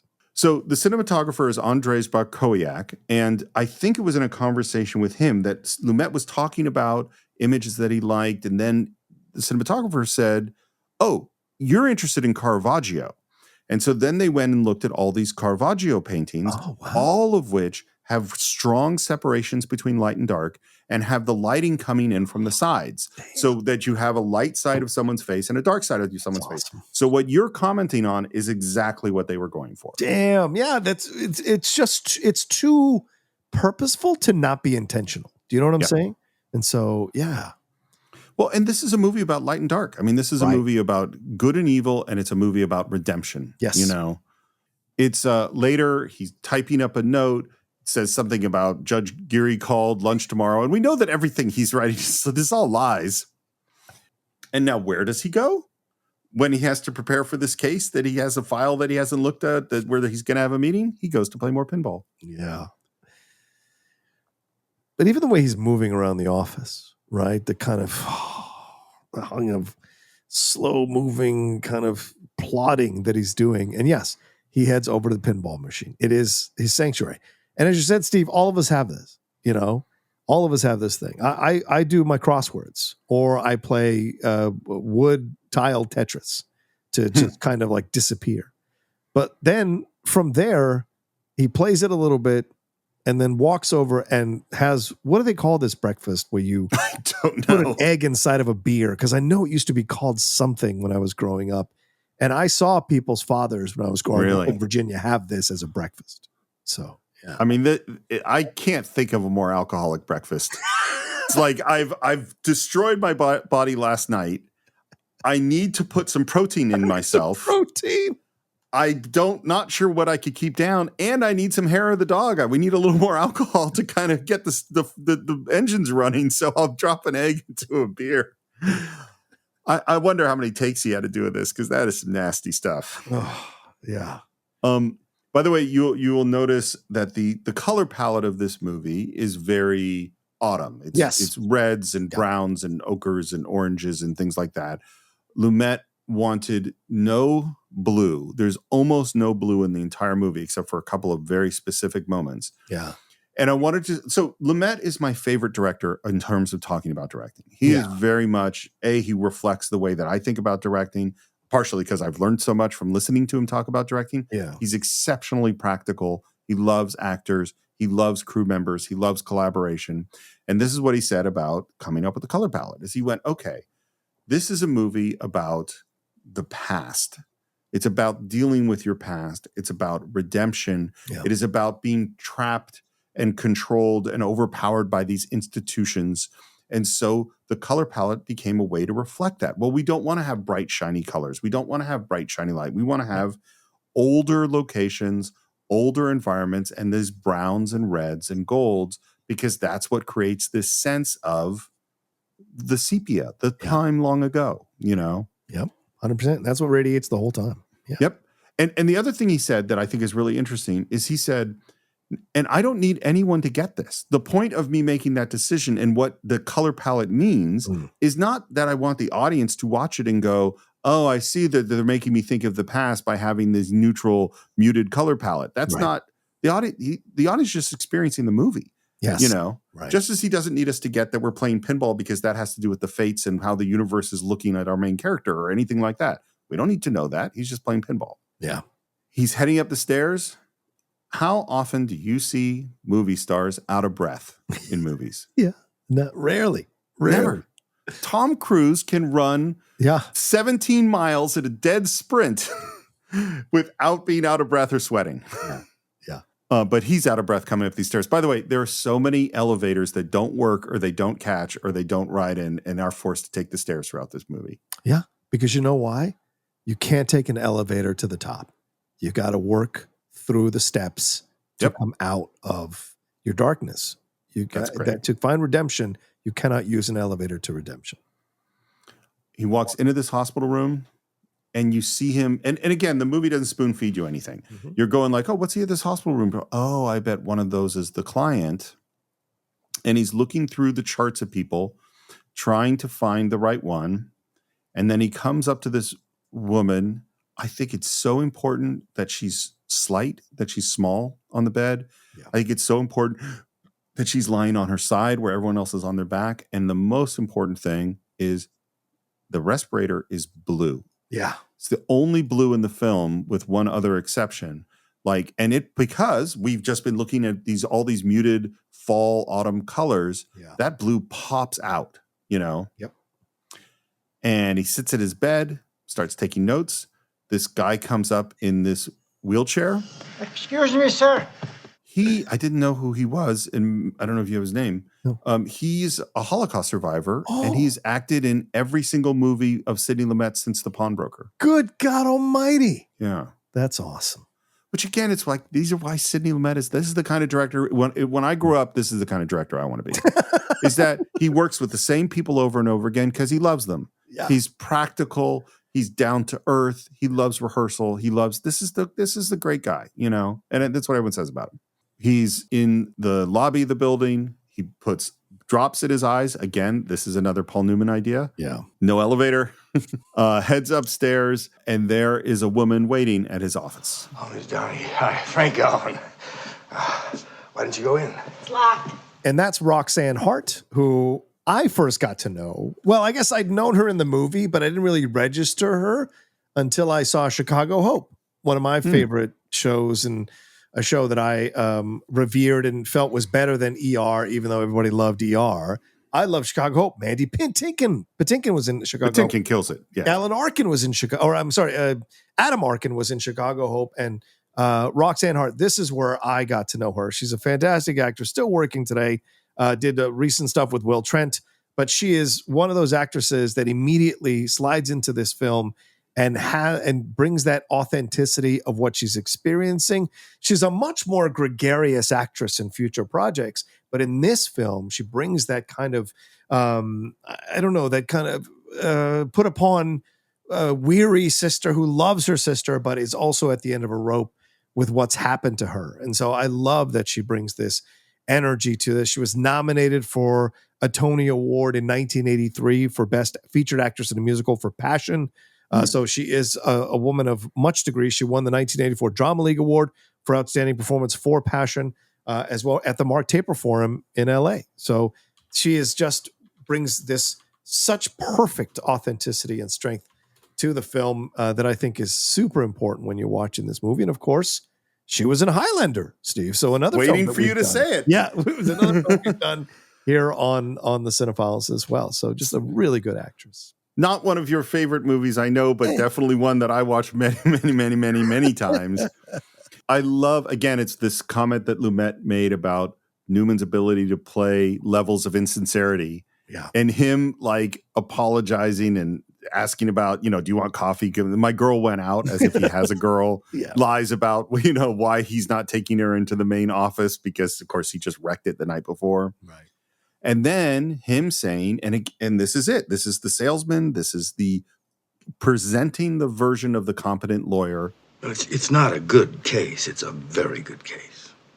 A young, healthy woman goes into a hospital to deliver her third child, and, well, it's just beyond comprehension. She's given the wrong anesthetic. And what's interesting, too, is we can see simultaneously that this is him putting on a show. Mm-hmm. Mm-hmm. And you can see, he was a good lawyer. Yeah. Once upon a time, he was a good lawyer. Yes. And the sister talks about visiting her sister in the hospital and that her husband goes with her. I know, I went. You saw her? Oh, yes. And I think she's persuaded. Like she's very moved by that. Yeah. That he would make that kind of effort. Yeah. Exactly. Because, she's got to radiate that she's a blue-collar woman, and we're about to meet her husband, who is a very domineering force, as we see later on with the confrontation. So, she is a woman who is experiencing the loss of her sister in such a terrible situation, surrender by people, by the church that did this to her sister, which is probably messing with her on so many levels. This is Boston, where Catholicism is a massive deal there. And then so this lawyer coming in and having this, she's almost like, okay, yes, I need to trust somebody. Yep. I need somebody to believe in the case and to give me what I deserve out of this case. And I don't mean that in a financially greedy way. I mean in an emotionally closing way, a closure kind of way, My guess is you've dealt with some kinds of bureaucracies with really complicated, shitty situations in one way or another. Yes. Like I bet, I don't know if with your dad, with his cancer, where there was just like, but I definitely have like, can I please find somebody that's going to help? Well, one of the unresolved situations of my life is that my father died of mesothelioma. We had 2 lawyers go through our cases. We sued General Pacific because their products are the things that gave my father cancer. But because I was 9 years old and I didn't remember specifically what houses we worked on in Maryland, and my father did not keep strong records, General Pacific got away by not giving us any money. We never got any money for my father's mesothelioma. So you see all those commercials of lawyers, they're only as good as the information you have to give them. And unfortunately, we were never able to recoup any money from my father getting asbestos from companies like General Pacific and other companies for the products he used as a house painter. That's where he got them, for the knocking out the drywall and all that stuff, using the products that had asbestos in them and dealing with their bullshit as we were trying to win this case. I had a deposition in Los Angeles in the Twin Towers at a lawyer's office and told my whole story about playing with those products, going with my father to go house paint because they couldn't afford to have a babysitter when my mom was working and he was working. So I would go with him, and none of it was enough. And it was so frustrating to deal with the bureaucracy of that. And we had 2 really good lawyers, and it still wasn't enough to get us any kind of settlement in the situation. It's too late now. Yeah. There's this weird feeling sometimes of like, that there's help somewhere. Yeah. And you're in this morass, this cloud of bureaucracy, calling this person who says to call that person who says to, I've dealt with there's a kid I've been trying to help out, and I'm dealing with some child services things in the state of Florida. It has not gone well. Yeah. It has been really, really hard. And so I see her desire, like, hey, I found someone who's going to help me. Yeah. And and what we find out is that she's at this home, and that basically for her to have a place to live, the sister, they need $50,000. Yeah. They need a $50,000 endowment. And it sounds like her husband's got a job opportunity. I don't want to leave her. Kevin, and Father Lachlan, he said it was God's will. Oh, I understand. My doctor told me I got to move out west. That's when we filed in court. We didn't want to sue. So they didn't want to sue anybody. They don't want to be fighting anyone in court. Right. They don't want to be fighting against the hospital, against the church that runs the hospital, against the doctor. They don't want any of that. Yeah. She needs to move out of the city, and they need to find the money to have her sister taken care of. Yeah. And as she's talking about this job that her husband got in Tucson, and I love that she says, he's a good man. He's only trying to do what's right. Yeah. And you could hear in that line a whole marriage worth of stuff. Yep. Yep. And then he knocks, and then in comes her husband, which is James Handy. Yeah, James Handy, fantastic actor, who you all have seen in a number of movies like Arachnophobia, Jumanji, Unbreakable, recently Top Gun Maverick, and some of you may remember him as the doctor who treats Logan in Logan when X-23 drives the truck over to that small town. That's the same guy there. He's been in a number of things like Guarding Tess, 15 Minutes, The Rocketeer, which a lot of people love as well. But of course, Steve, for us who are NYPD Blue fans, he was Captain Jim Haverhill, who was instrumental in Kelly leaving, instrumental in a number of things, and was a difficult captain throughout the series of NYPD Blue. But he's also had extended roles in Alias, Profiler, Melrose Place as well, and did one episode of Documentary Now, if you guys have seen that series, which I really loved. But yeah, a fantastic actor who radiates that kind of city boy energy And this is so young. This is his second film when he comes in to play this character here, because he had done Taps the year before, the Tom Cruise, Sean Penn film. So I think he's fantastic. Once again, him and Roxanne are just a great energy, working class Boston couple. That's what they radiate. The hat he's wearing, all the costuming is all perfect for radiating and the personalities, right? He's a guy that you can tell. He's a guy who's quick to laugh and quick to maybe be angry. Yep. She's much more demure. So they get along, but clearly she likes his strength that he does these things.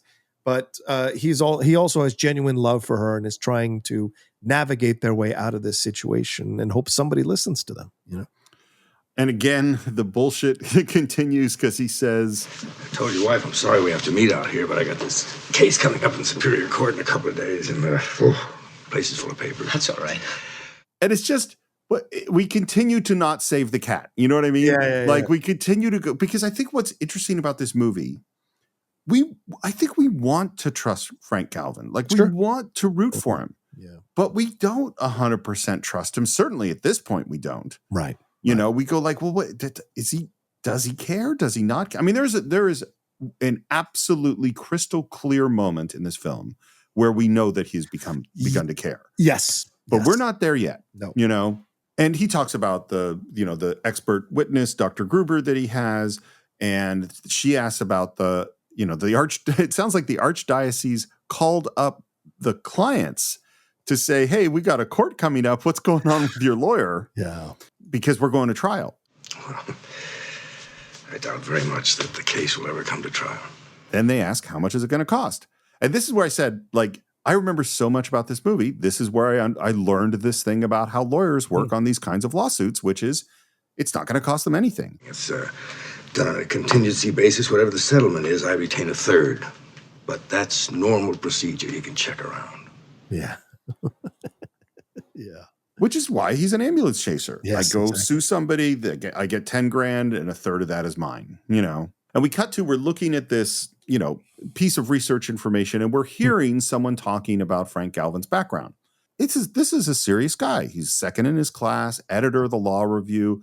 This is an impressive person, which also makes me go back to the Jack Warden character, because I go, okay, well, if he was his teacher at some point, maybe he was the professor overseeing the Law Review, and he saw in this Frank Galvin guy, this could really be a great lawyer. Yeah. And then we see who he's talking to, which is Bishop Brophy. Yeah.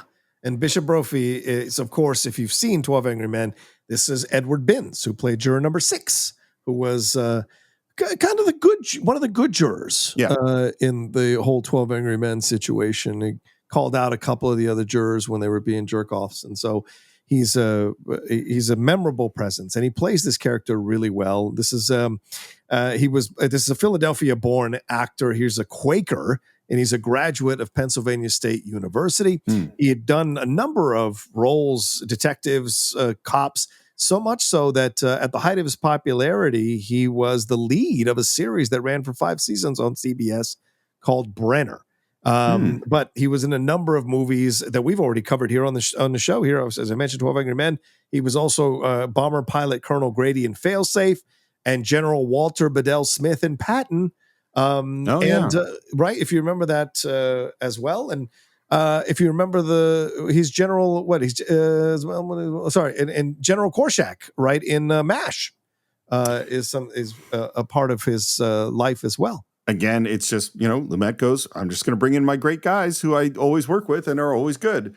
We hear a little bit more about him. We hear he's with a big law firm, fresh out of law school, where he married the daughter of one of the partners. Yeah. Then he was accused of jury tampering, not disbarred, but ended up getting a divorce. Galvin worked with Michael Morrissey until Morrissey retired in '78. Since then, he's been on his own. 4 cases in the last 3 years. He's lost them all. He drinks.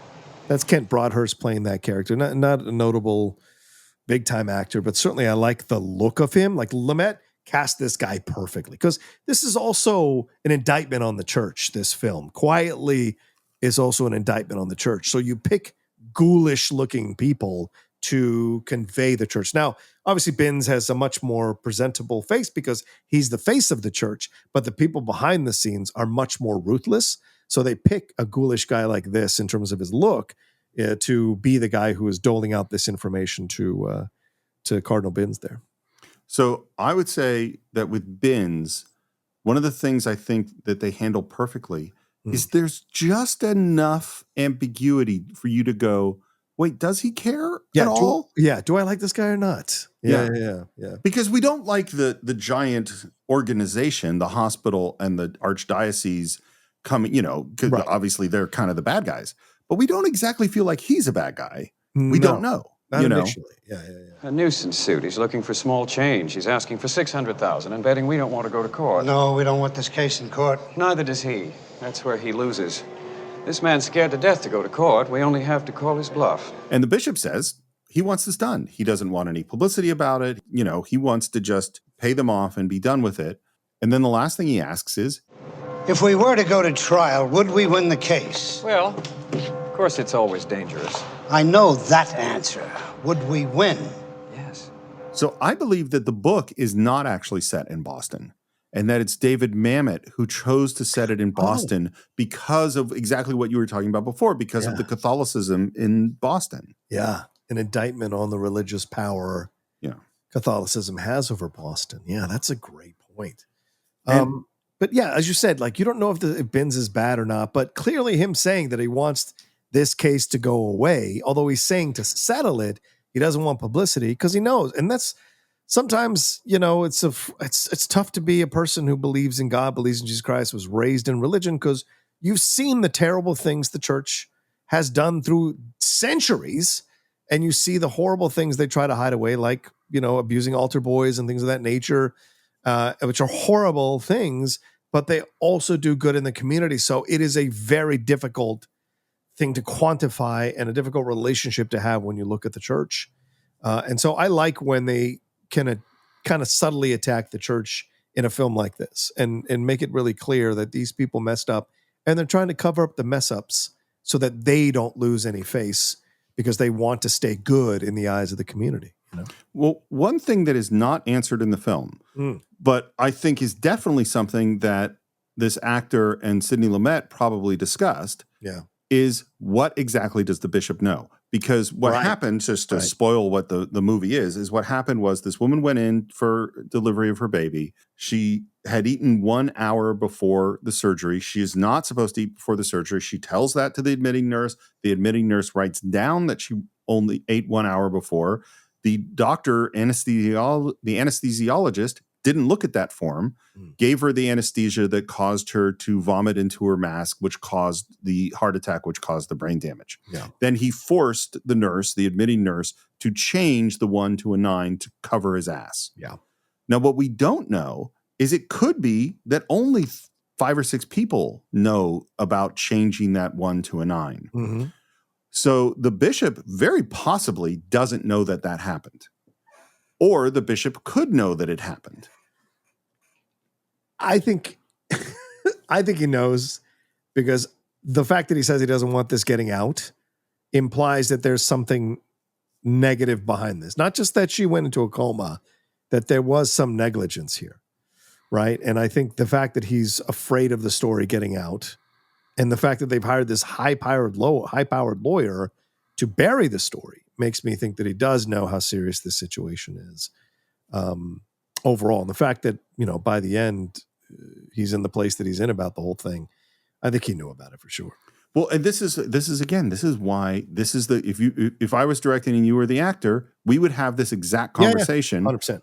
And then if, in the way we shot it and we talked about the performance, that's what would happen. And then if I'm working with my editor in post, I'm looking at the takes in terms of this question, like, okay, this take, he was a little harder, so it seems more like he knows. This take, he's a little softer, so it seems more like he's, and then that's how you shape a movie, you know? Agreed. 100%. By the way, again, you could watch this movie and just look at all the architecture, because everything that Frank Galvin is coming up against are these massive institutional old stone buildings, because it's one guy against the institutions. By the way, I love the shot of his wife. It's the same picture they use later on when he puts it face down. It's what you'd see in the 1950s. And again, I saw The Young Philadelphians randomly the other night, which I'd never seen before. And I kind of feel like that was like Frank Galvin's younger years, because he's a lawyer in the movie, Paul Newman. He becomes a lawyer, after working in a construction business, he becomes a lawyer. And so the look of those women in that movie look like the woman in the shots here in this movie. So I like that has a kind of authenticity to it. And you immediately, from that shot, the picture of her, you immediately like, oh, okay. Yeah, I could see how he was in love with her. And, it's sad that that what happened, so it conveys that. You have to sense that, because you're not going to see their interactions or any flashbacks. So you've got to buy that this is a woman that Frank Galvin would be in love with. And you could understand why this would devastate him to lose her in a divorce. I don't think there's any moment in the movie that you don't have the sense of a fully, completely lived backstory. Yeah. Like, it's all there. Like, I don't know what his relationship with this woman was. I don't know exactly what caused the divorce, how it was related to her father and the law firm and all that stuff. But I know that Paul Newman does know that. Yes. Right. Because he was married to her. And we'll find out later, obviously, the jury tampering situation, which is, I imagine, what led to the divorce. Yeah, I would imagine, because it's a year later. Yeah. Well, it's tough when you accuse your father-in-law of criminal activities, and then your father-in-law has you arrested. Yeah.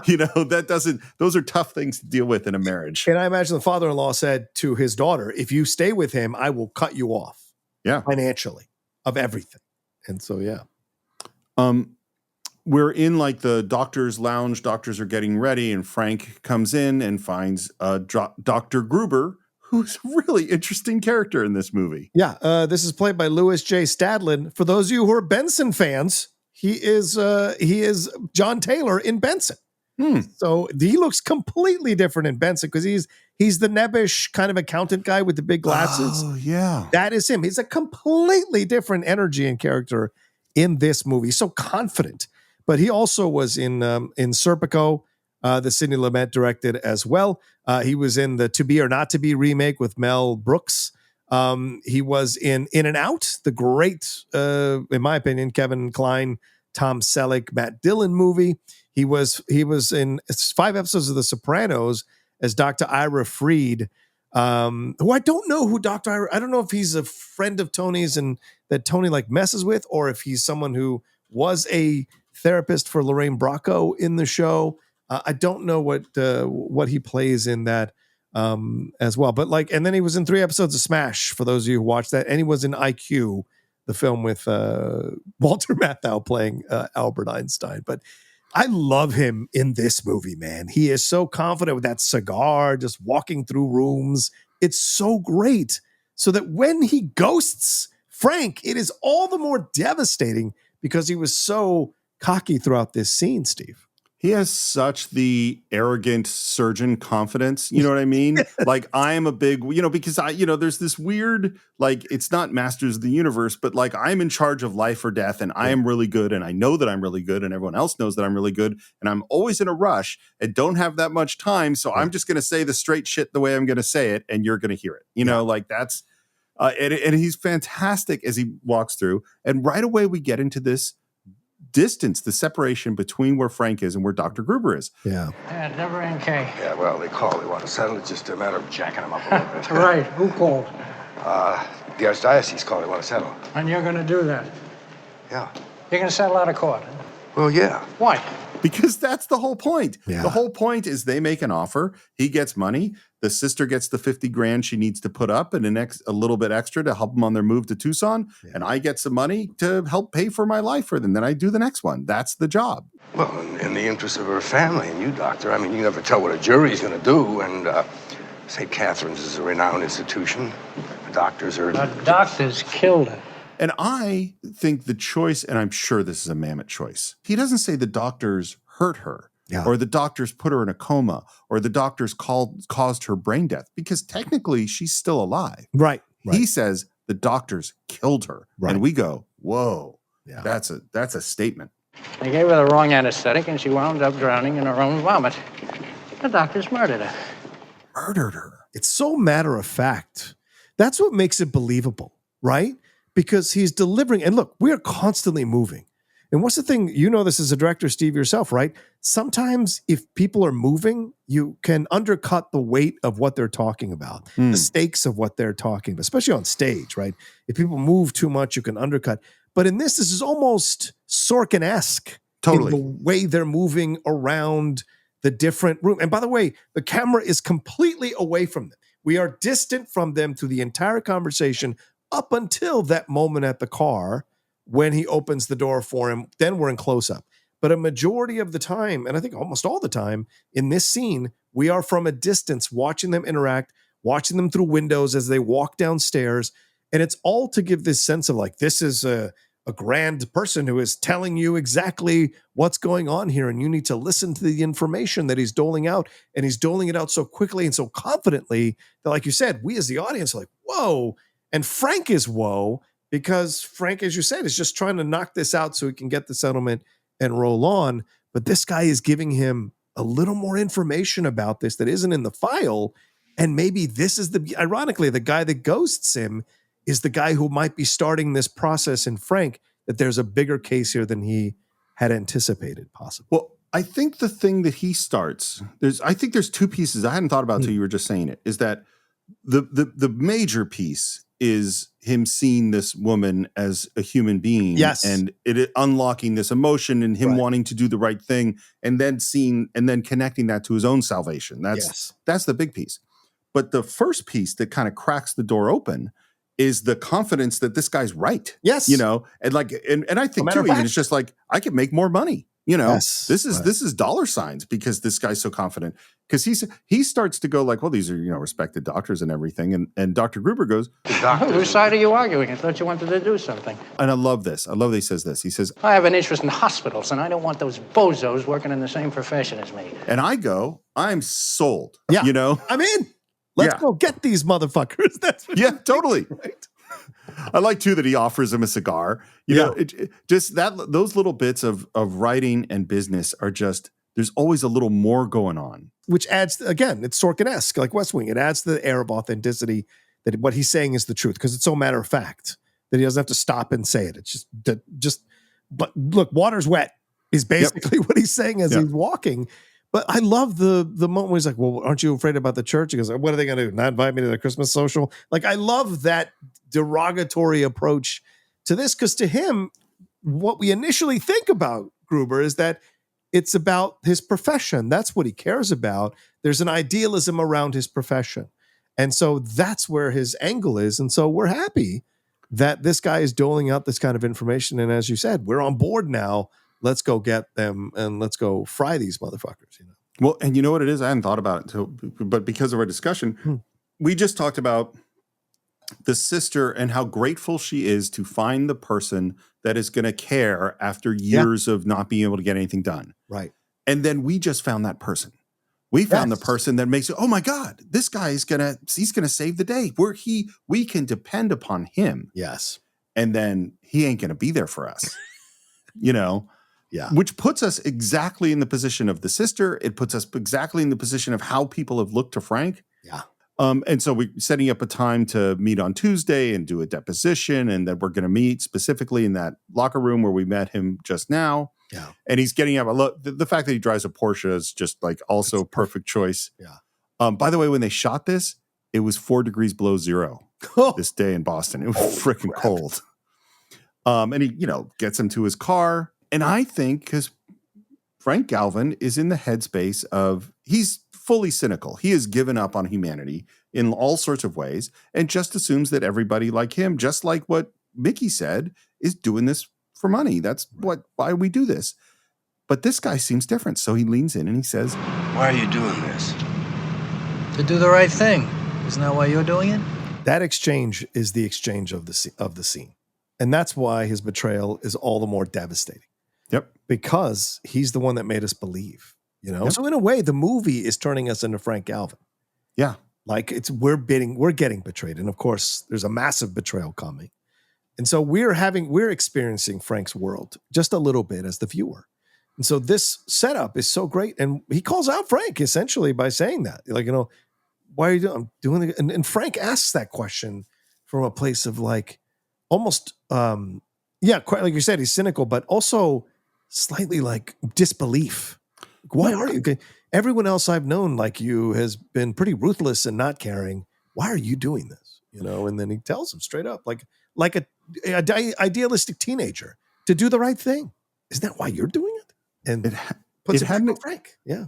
So this hadn't occurred to me until this moment, but when I taught directors, and in particular talking directors about how to work with actors, there is a slide in my lecture, in the keynote presentation, and all that is on the slide is the line, "Why are you doing this?" Oh. And the reason I put it in is to demonstrate how different intention will change the way an actor would read the line. And so like one of them is, well, if the issue is why is that particular person doing it, they should leave this alone. Then you would say, well, why are you doing this? Right. As opposed to if you don't like the thing that they're doing, you might say, why are you doing this? Yeah, just changing or if the person is repeatedly running into terrible situations and you're so frustrated with the fact they make the same mistake over and over again, you might go, oh, why are you doing this?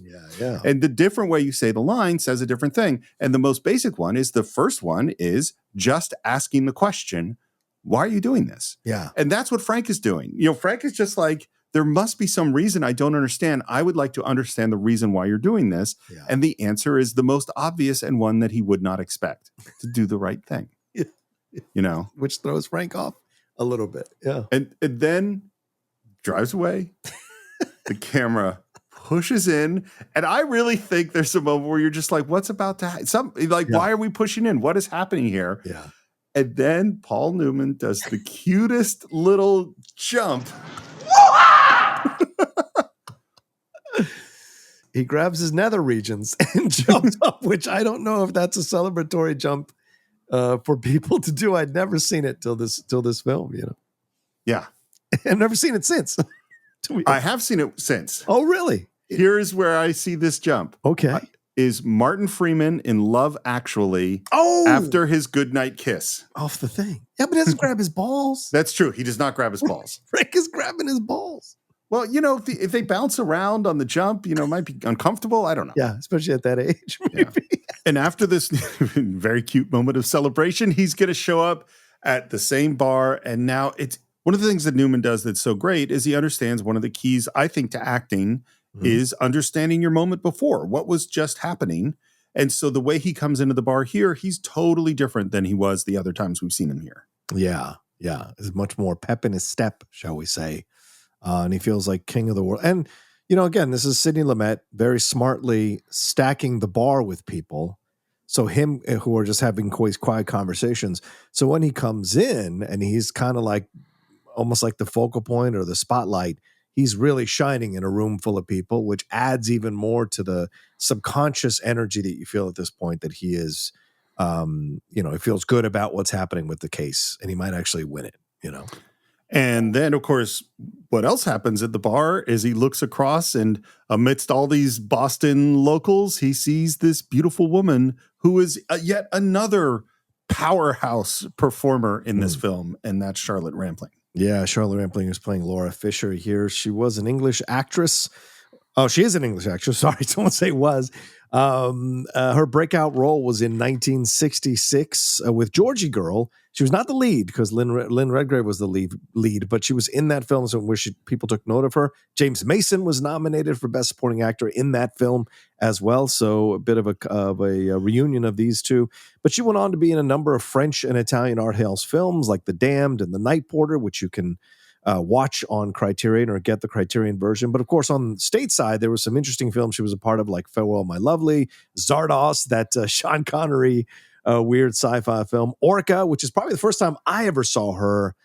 Yeah, I probably saw Orca before I saw The Verdict on VHS or on Beta rather. I probably did too. With Richard Harris. Vanishing Point, Stardust Memories, another Woody Allen film, The Long Live Life, Wings of the Dove, and notably in the early 2000s, she kind of had a new renaissance and appreciation when she was in the film Swimming Pool from French director Francois Ozon, where her and a young French actress there are going back and forth about the fact that the younger actress is a much wilder stage in her life, and she is Charlotte Rampling is obviously in a much more relaxed state of life or slower state of life, and how that conflicts with them throughout.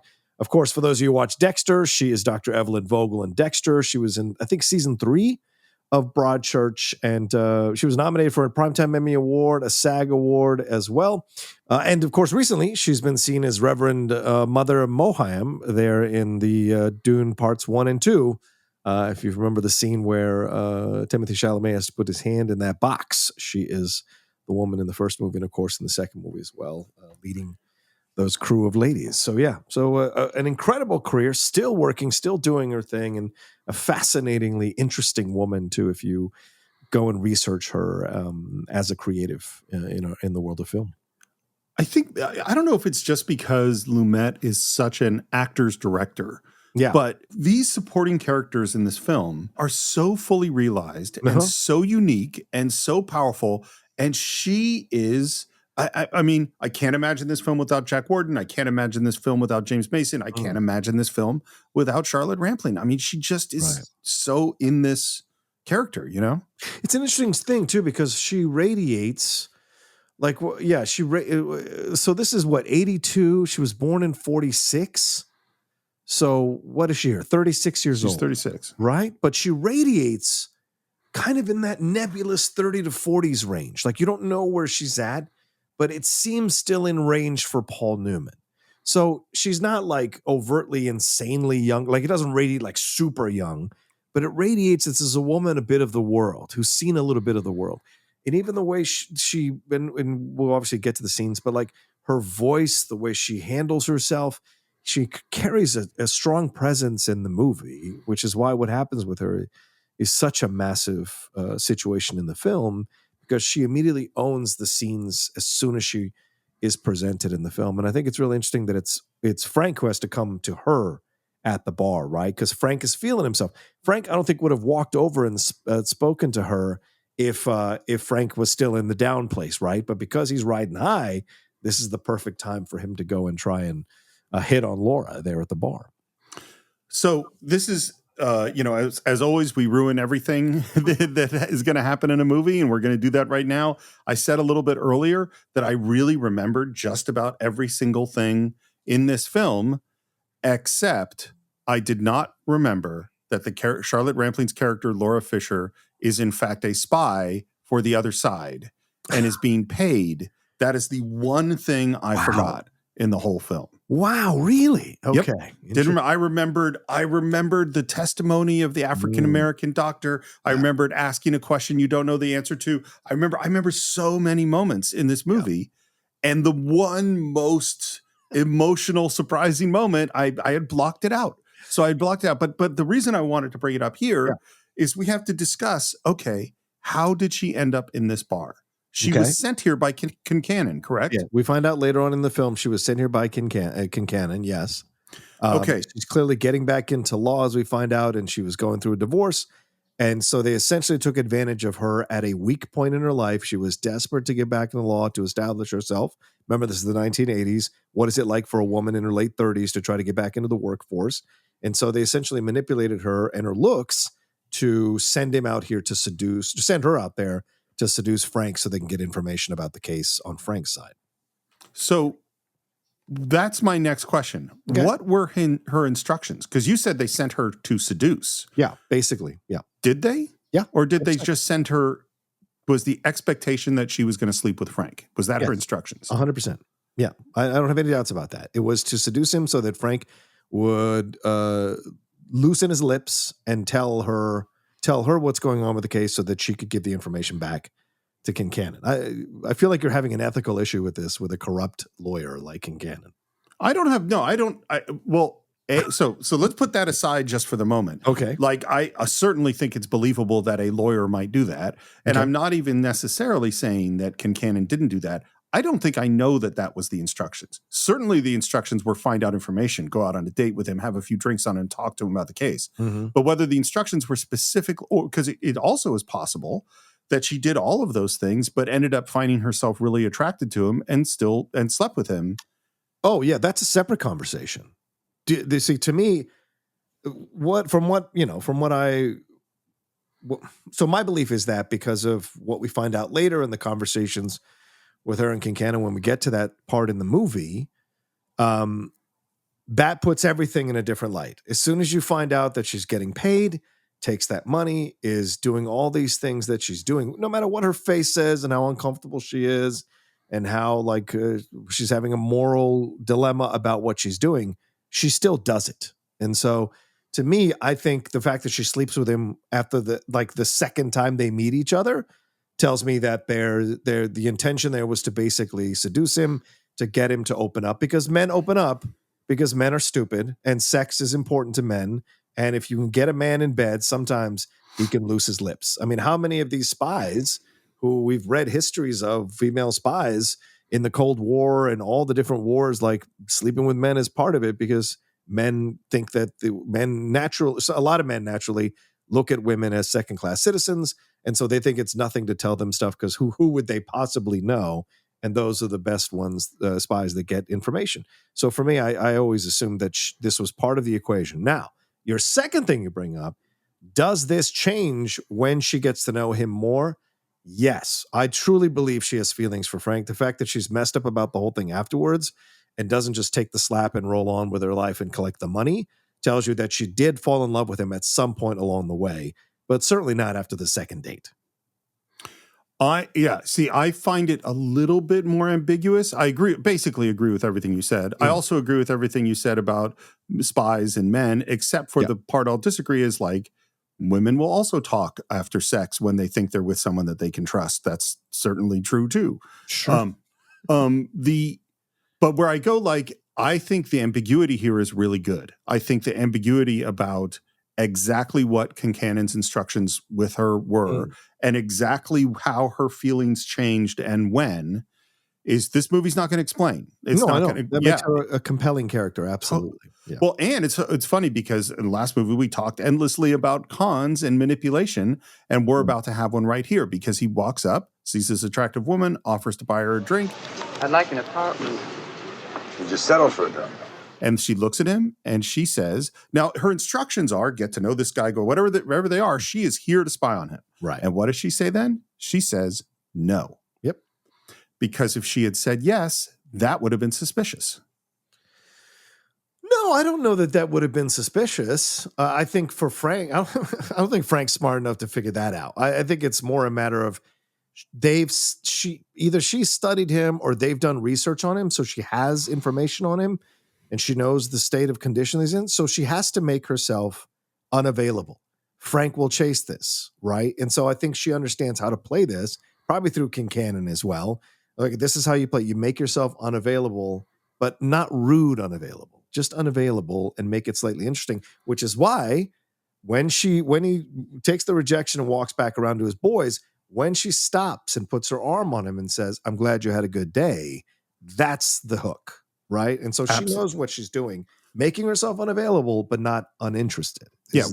We're saying the same thing. Yeah. Well, I'm not saying suspicious. I don't think that would have, I don't agree with you there. I don't think Frank would have found that to be suspicious. Your point is excellent, but basically her being not as available makes her more intriguing. Exactly. 100%. Yeah. And it's interesting too with the filmmaking, because when he goes away from her, he's our main character. Right. And when he goes away from her, we stick with her. Yes. Lumet wants us to be watching her as she watches him. And the thing too is, we've seen as unattractive a version as Paul Newman as you could possibly have. But when he says to her, "I had a good day today," you see that sparkle, that charisma has come back. But it also conveys that he's a bit desperate. He would tell a strange woman that he just met, "I had a good day today." It just seems like an odd thing. So he seems very easy to put on the hook, is what I'm saying. Well, this is why it's such a good movie. Is that the "I had a good day today" simple line? He's expressing the truth. He did have a good day today. Sure. There's this woman he's attracted to, but then your point is 100% accurate, which is it also shows how lonely this guy is. Yes, 100%. He's got no one to call to say "I had a good day." He has a local bar with people that might be friends-ish. Sure. Yeah. It's later on. We cut to him. He's sitting in a chair in a newspaper. There's a bottle next to him. He's talking on the phone. And at first, we can't really hear you. This is one of those filmmaking choices. Yeah. You can make the choice that the voice on the phone is full volume. We're hearing it just like the character is hearing it. Mhm. You can make the choice that we can't hear that voice at all. Yeah.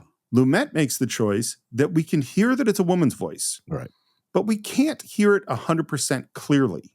Mhm. So I think there's a while, at least for me watching it, where it's like, who's he talking to? Yeah. You know? Yeah, agreed.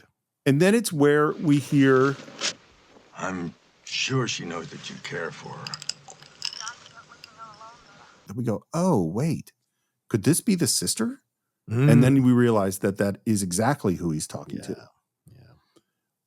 And he's doing kind of what we saw before. He's playing the role of somebody who cares. Right. You know? Yeah.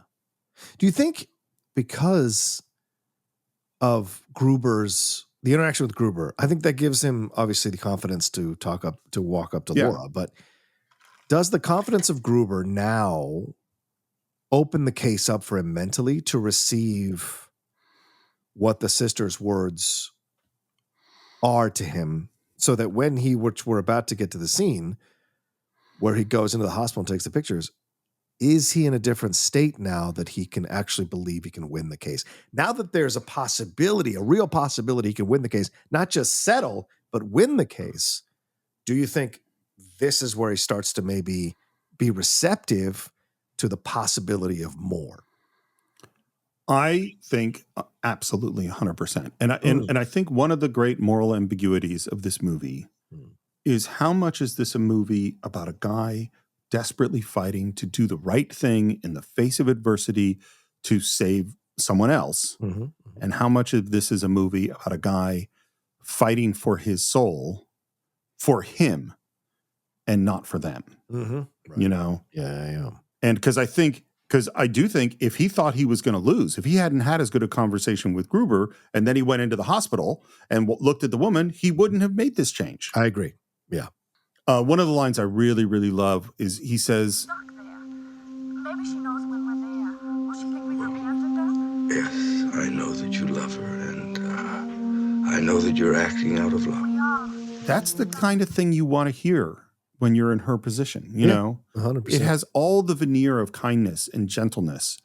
And he stays on the phone with her and he's there with her. And we're kind of, you know, because he did not save the cat earlier in the film. He was not a nice person. I mean, the guy who put the cards into the, you know, the widow's hand is not, but now we're kind of going, oh, maybe I can like him a little bit more.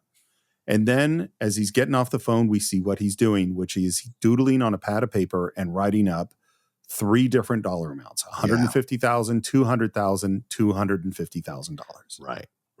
He's now glimpsing the possibility of what they can settle for at this point. Yeah. I mean, what a great thing for Mamet and Lumet to do, which is to show him, look, he's more sensitive. He's being kind to this person, and then immediately undercut it with him. What he's really thinking about is the money. Yeah. And he says goodnight. And I'm going to say something totally silly, but it's like the next thing I'm going to describe, I think, is why we do the Cine-Files, because no other podcast is going to mention this. I know that you noticed it too, is that he tosses the pen down on the ottoman and it bounces and rolls off.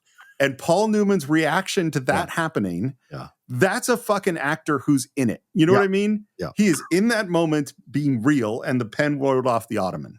Yeah. That's so great. I love it.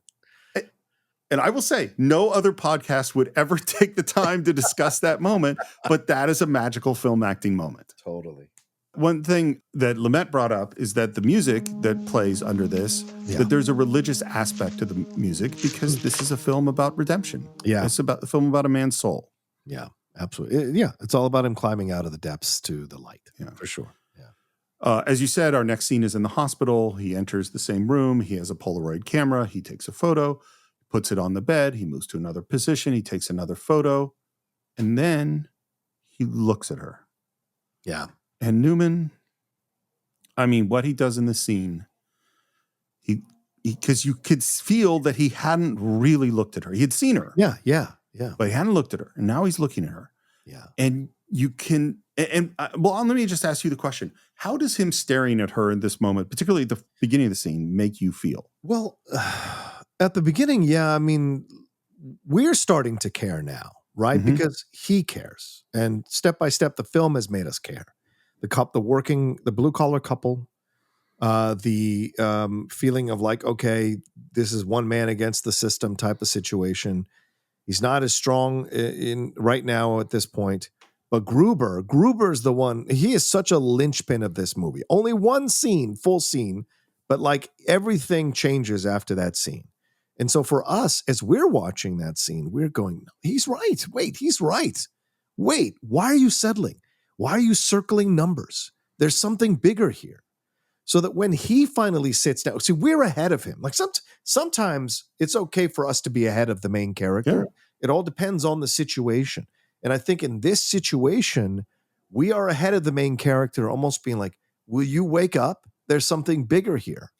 So when he sits down like that and takes the breath and looks at her, this is Paul Newman nonverbal acting. Kids, if you're an actor, it's so important. Nonverbal acting is so essential to film. And seeing him sit there and just kind of stare and have the thoughts happening in his mind, you're there to watch him do it. And when you see, as the pictures, by the way, using the sound, I think is great.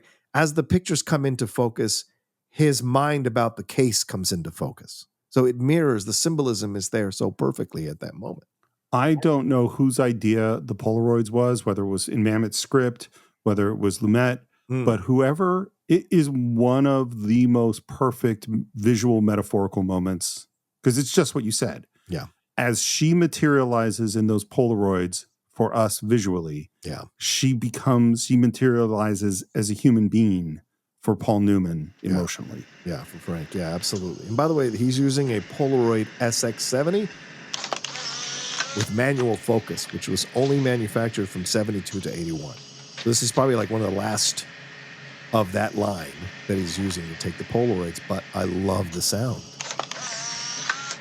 And I love the close-up of them coming into focus on the pictures. Yeah. And the photos are sad. I mean, it's really sad. And Paul Newman's facial expression, his reaction, you could just feel it coming into him. Yeah. As we hear these voices of nurses approaching. Sir, you're not allowed to be in here. And he doesn't move. And she comes in and says, you can't be in here.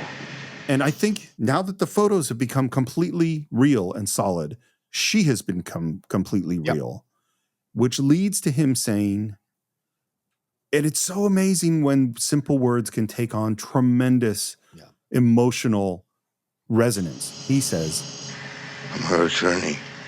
And he says it so honestly, as you just said, and with emotion, almost saying to himself, hey, I'm her attorney. Hey, you're her attorney. I'm her attorney. He's finally accepted the case. Remember at the beginning of the film, he is drinking. He is not focused on the case. He is like possibly going to ruin the case. Homie is yelling at him that I threw you something. Now you're blowing it. Now, in this moment, he has fully accepted the case. And he's now going to be full Frank in this case, which I think is so much fun to watch for the rest of the movie. Lumet said something, which is that he said an attorney is a sacred job like a priest. And I actually think there are these certain jobs in one way or another, like your doctor or your accountant, or your attorney, that you go, I'm putting this trust of mine in yours. I'm giving ownership to the doctor. You're like, I'm giving you my body. Yeah. You need to take care of that. An attorney, it's like you've been arrested for a crime or you're being sued. It's like, I'm giving you my livelihood. I'm giving you my freedom. You have to take care of that thing. Go ahead. And Frank was doing, before this moment, he was trying to get some money. Yes. That's not what he's doing now. Yeah. He's trying to get justice now. And to represent her. Sure. Yeah. Absolutely. Yes. And what he'll say later to Laura when they're having that conversation, it's not just, it's the chance at justice, right? So now, as you said, he's going to represent her as best as he can to give her a chance at justice and give the family a chance at justice for what these doctors did, and I think that's so powerful. By the way, Steve, we should talk about the case this is based on. Oh, I don't know anything about the case it's based on. Yes. Well, this is based on a very huge case that happened in the 1970s here. Karen Ann Quinlan is the case that this is essentially based on. For those of you who want to maybe do a little deep dive in research, I'll give you just a broad overview. Karen Ann Quinlan, when she was 21, became unconscious after she had consumed Valium along with alcohol while on a crash diet to try to get into a dress for a wedding, and then lapsed into a coma. She hadn't eaten for 2 days and then drank a bunch of alcohol and then took Valium at the same time and then just collapsed. And her friends checked on her and she wasn't breathing, and they called the ambulance and they got there. And she had slipped into a coma, which had caused some degenerative brain issues. And her parents who were Roman Catholic and had adopted her when she was a baby, wanted to take her off the ventilator, wanted to disconnect the ventilator, but the doctors refused to do it because the statutes at the time in New Jersey would have put them in danger of murder, would have essentially the state could have charged the doctors with murder if they had done what the parents were asking here. And eventually a court did rule after a few rounds here that the ventilator could be withdrawn, but she continued to breathe on her own for 9 years. And the reason the parents did this and sued is because they're Roman Catholic, and under their belief system, they did not want extraordinary measures to be taken to keep a life alive. They wanted a life to naturally live or die on its own through its body. And the fact that they never stopped her from living after the ventilator was taken off. She lived for 9 more years. And they said it over and over again. We never wanted her to die. We just didn't want these extraordinary measures to be used just to keep her alive. We wanted her to live as God intended and have her body die when it was ready to die naturally. So it became this whole thing. And this is what this case raised. It affected the practice of medicine and law around the world. And it led to the development of format ethics committees in hospitals, nursing homes, and hospices over this situation and future situations that occur with patients who cannot speak for themselves in medical decisions, and who is allowed to speak for them, who is allowed to make decisions for them. So a fascinating case. And then, of course, there was the Terry Schiavo case a few years later after that was a part of this stuff as well. So it's a fascinating case because I found this case to be an interesting case in the film, and finding out that the Karen Ann Quinlan case, which I, of course, learned separately, had influenced the approach they took with this. I thought it was fascinating. I mean, I'll just say, we are not good in this country in dealing with these issues. They're complicated. They're not right or wrong, particularly the cases you've described. Yeah. Of like, how much do you do? And when is it? Because I think of, 9 more years in that state. And, vegetative state. Yeah. Yeah. And I'm like, well, and the thing too is there's also people who've been shut in their brain and unable to, totally alive and unable to move or speak. And I'm like, oh my God, that just seems like terrifying torture. Yeah. And I'm much more on the side of, not that we should be killing these people, but that, I don't think life is of that kind is as sacred as many other people might. Oh yeah, we the Lady Outlaw and I have been working on our living wills, and certainly one of the things I've made it very clear is I don't want to be kept alive at all by any of this stuff. Like as soon as if I go into a coma or vegetative state, I want to be taken off the ventilator. That is no life, and it's no disrespect to anybody who appreciates that or does that or wants to make that decision. For me, I do not want to be kept alive by artificial means at all. I feel the same way, and personally, that's how I feel. But also, I go, it's really expensive, Yes, and it's really, really painful on the family. So we're spending today hundreds of thousands of dollars or even millions of dollars to keep someone alive, and family members who come and visit. Because I've visited my grandfather in the hospital after multiple strokes, where he was essentially in a vegetative state for a couple of years, 2 years. Yeah. And my dad visited him every single day, and it's like, who's this doing good for? Not for him. Yeah. Anyway, so we digress.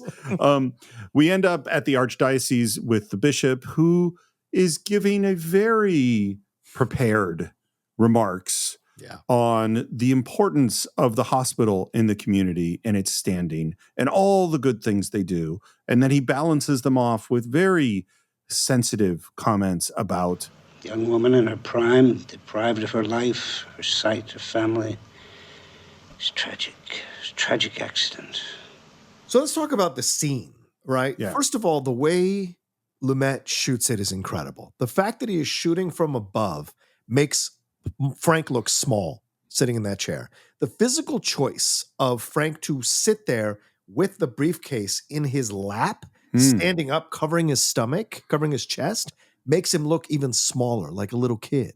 And so it's meant to convey this sense that you are in the presence of God and religion and this massive thing here. So we see Frank as the underdog right there subconsciously as we're watching this scene.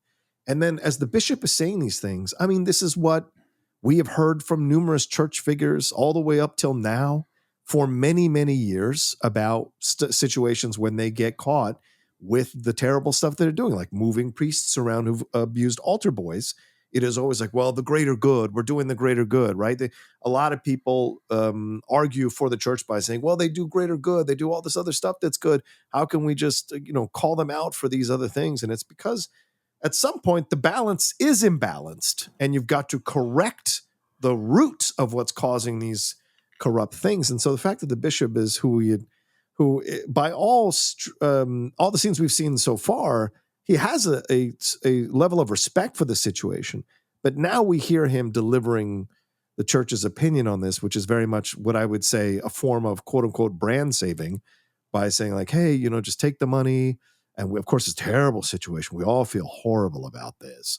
But if you take the money and then sign this NDA so no one ever knows about how incompetent our doctors were, I think everybody will be able to like move past this and be okay. So it is that's why it's always delivered with that soft little voice and the touch on the back and, hey, it'll be okay. Because they want you to give in. They want you not to tell the truth about them. They want to save their own positions and the money they're making in their positions as well. So I turn a little bit on the bishop in this scene for sure.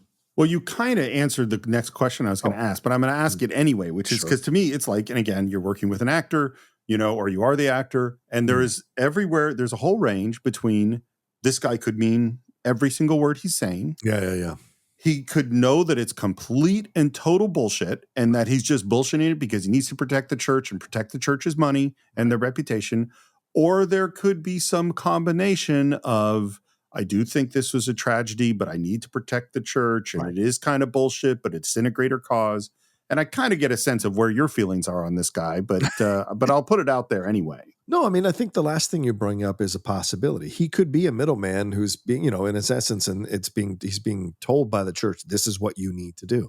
And how many of us have worked jobs or been in jobs where we have to do the uncomfortable thing because we want to keep our jobs? And so I imagine he didn't want to raise a stink. And this wasn't like one of their big, how can I say this? This wasn't one of their big families donating a lot of money to the church, right? This is a working class family. Yeah.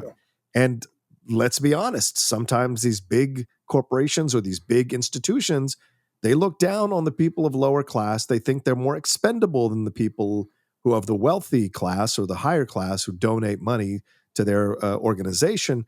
And so they think it's an easier thing to sweep under the rug. Who's going to care? Nobody knows this person, right? And so that's the big fear he has, is that this is going to get out. So in the first scene with him, he's talking about, I don't want this getting out in the papers, blah, blah, blah. So for him, it's all about brand saving and trying to quiet this down. But he's most likely being told to do this by the people above him in the church, all the way probably to Rome. Because when you deal with this stuff, you have to go and get approval from all the way to Rome sometimes, depending on the case and the situation. It's interesting because I think it relates exactly to the situation of Kincannon and Laura, which is, as I said, I don't know exactly what the instructions were, and we don't know exactly when she decided that she actually liked this guy, Frank, and what the process is. We talked a little bit earlier about, we don't actually know if he knows that the admittance form was changed. He might not. Right. And I think there's a strong possibility that he doesn't know that. And if he doesn't know that, then if he knows that and is doing this, he's a scumbag. But if he doesn't know that, then he can feel really bad for this person who died and still be protecting the church. Can't he still be complex even if he knew? Does he have to be a full scumbag? Can he be a person? Well, it gets more complex. Yes. That's what I mean. Absolutely. So I think it's more challenging to believe that he did know and he's doing the things that he's doing here because people do this all the time. And that's even more unsettling, that people in power who have good hearts or good compasses, moral compasses, will make these deals, moral deals in themselves in order to do certain things and convince themselves that the greater good is being serviced by the thing that they're doing, even if the thing that they're doing is immoral or wrong. Well, like here, I don't know if I'll leave this in, but you and I both have strong political opinions and have particularly strong opinions about a particular person who is running for a particular office at this time. Sure. And we would really like that person not to be elected. Yes. And let's say that today, you and I on the Cine-Files somehow found out a piece of terrible dirt about this person's opponent. Oh. Would we say it, knowing that it's the truth? And the answer is no. I would not say it. I would hide the terrible dirt, absolutely, in order to get the person who did this bad thing, whatever the dirt is, elected to prevent this other person who I see as a true scumbag from getting elected. Yeah, agreed. And of course, all of this lovely speech about protecting the standing of the church and the tragedy of this woman is really just leading him up for him handing Frank Galvin a check. It's a generous offer, Mr. Galvin. Nothing can begin to make that woman well, but we could at least try to compensate, make a gesture. And we look down at that check, and it is $210,000. Yeah. Which we knew from the scene before. I mean, he had 150, 200, and 250. 210 is well within the range of what we know he would have accepted. Yeah. And by the way, because the Cine-Files always wants to tell you this, that would be $684,000 today. Wow. How did you settle on the amount? We thought it was just. You thought it was just? Yes. Because it struck me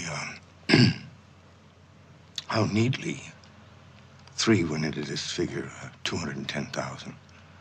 That means I would keep 70. Do you think that's why they picked that number? Sure. Totally.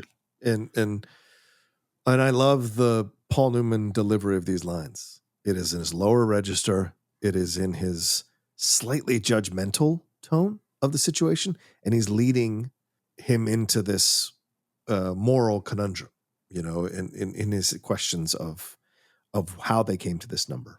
Nothing we can do can make that woman well. And no one will know the truth. What is the truth? Again, I mean, I say Newman is amazing, is redundant, but he is, because the way he's struggling with these words. Yeah. That poor girl put her trust into the hands of two men who took her life. She's in a coma. Her life is gone. She has no home, no family. She's tied to a machine. She has no friends. And the people who should care for her are doctors. And then he says something else that's fascinating, because he says, he doesn't stop with the doctors. He says, and you and me have been bought off to look the other way. Or we've been paid to look the other way. So, two things. When he says, what is the truth? When the bishop says, what is the truth? That's a window into the fact that he knows. That to me says he knows. And he's that could be been told to cover it up, right? And I think Frank thinks he knows. Well, I suppose he doesn't know about the 1 and the 9, but he knows that the doctors were negligent here. And Frank thinks the bishop knows when he says, you and I have been bought off. Because essentially he's telling the bishop, you're doing this to keep your job. You could raise a stink. You could go to the press. You could make a big deal out of this, call out your own church, call out the higher ups in your own church, or the people that are trying to cover this up, or the doctors. But the fact that you're making a salary at the bishop and you don't want to lose this salary is how you're being bought off. And so I think Frank is rightfully calling out the bishop and himself if he takes the money. Well, himself is so critical, because that's why he called out that 210,000 can be divided neatly into 3. He knows they're trying that's to his buy him. payoff. Yeah. And and it's like, I firmly believe that a lawyer working on a case who makes a big settlement deserves to get paid. Sure, Of course. And now a third of the big settlement seems like an awfully lot of money to me. Yeah. But I still go, it's just like if you were the agent who brought Michael Jordan to the NBA, you deserve to make a lot of money, Yeah. because that's what you did that thing. And so I believe he deserves it. But the idea of like, oh, it's just a payoff. To hide the truth. I came here to take your money. He says, while taking out the photos of the girl. I brought snapshots to show you so I could get your money. And then that change happens. And he says, I can't do it. I can't take it. Because if I take the money, I'm lost. I'll just be a rich ambulance chaser. On some level, what's interesting about that sentence is it's still about him. Yeah. I mean, we can say he's doing it for her, and he is on some levels. Yeah, I think both things are in play. I think he knows this is like, he's going to tell Jack Warden later, this is the case. I have to get this case. I have to win this case. This is the case. I live or die off this case. And it also happens to be his care for this woman is what's driving him to make it this case. And so both masters are being served in this situation. I agree. I can't do it. I can't take it. And I think the choice made by Edward Binns, the actor playing the bishop at this moment, I think he looks at Frank with genuine sympathy. Yes. Because again, I think he's a good guy, but he's stuck in a shitty position and he has to do this, right? Because there are other things involved in the situation. Yeah. And he does look at Frank, with pity and also like almost a slight amount of respect. Like he doesn't lose his top. He isn't like the judge, which we're going to meet in a little bit, who's a real prick to Frank the whole time. He's a guy in a position of power who understands the situation and I think respects Frank's position, even if he may not agree with it. Yeah. Well, but he also is looking for a weakness because he asks, how's your law practice? Not too good. I only got the one client. Lumet talks about this, and I just will agree with what Sidney Lumet said, which is that Mamet's construction, this is why structure is so important to screenwriting, because 2 scenes ago, we were 100% sure he was going to take the money. Yeah. And then we have the scene in the hospital, and we 100% understand why he does not take the money. Yes. That is perfect screenwriting structure. Mm-hmm. And I have a very strange analogy I would like to make, a slight digression, which is into the wonderful world of Star Trek. And is going to make no sense. I'm going to make this make sense, I promise, which is that there are all these episodes where Kirk takes a massive gamble. Yeah. He risks the life of the Enterprise. Sometimes he risks the entire population of a planet on something. Yeah. And at the very last second, his gamble pays off and he wins. And we go, wow, what a great guy. Yeah. And that's true of so many. That's true of cop movies and adventure movies and Marvel movies where they do some aggressive thing and the planet is about to be destroyed. The bomb is about to go off. And right at the second number 1, you disarm the bomb. Yeah. And we all go, wow, that's awesome. That's great. And this movie is like this too. At the very last, he makes this choice. He makes a huge gamble. He had guaranteed money that would get this girl taken care of and get this family to Tucson. He had already won. And he's making this huge gamble. Yeah. And at the very last second, it pays off.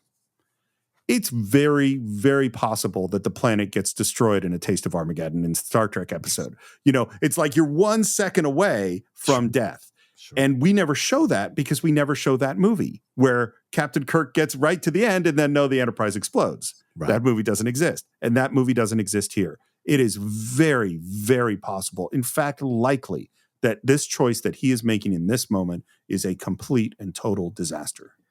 Yes. But then they wouldn't make the movie. Exactly. To the victor go the spoils, and they only tell the stories where they actually won.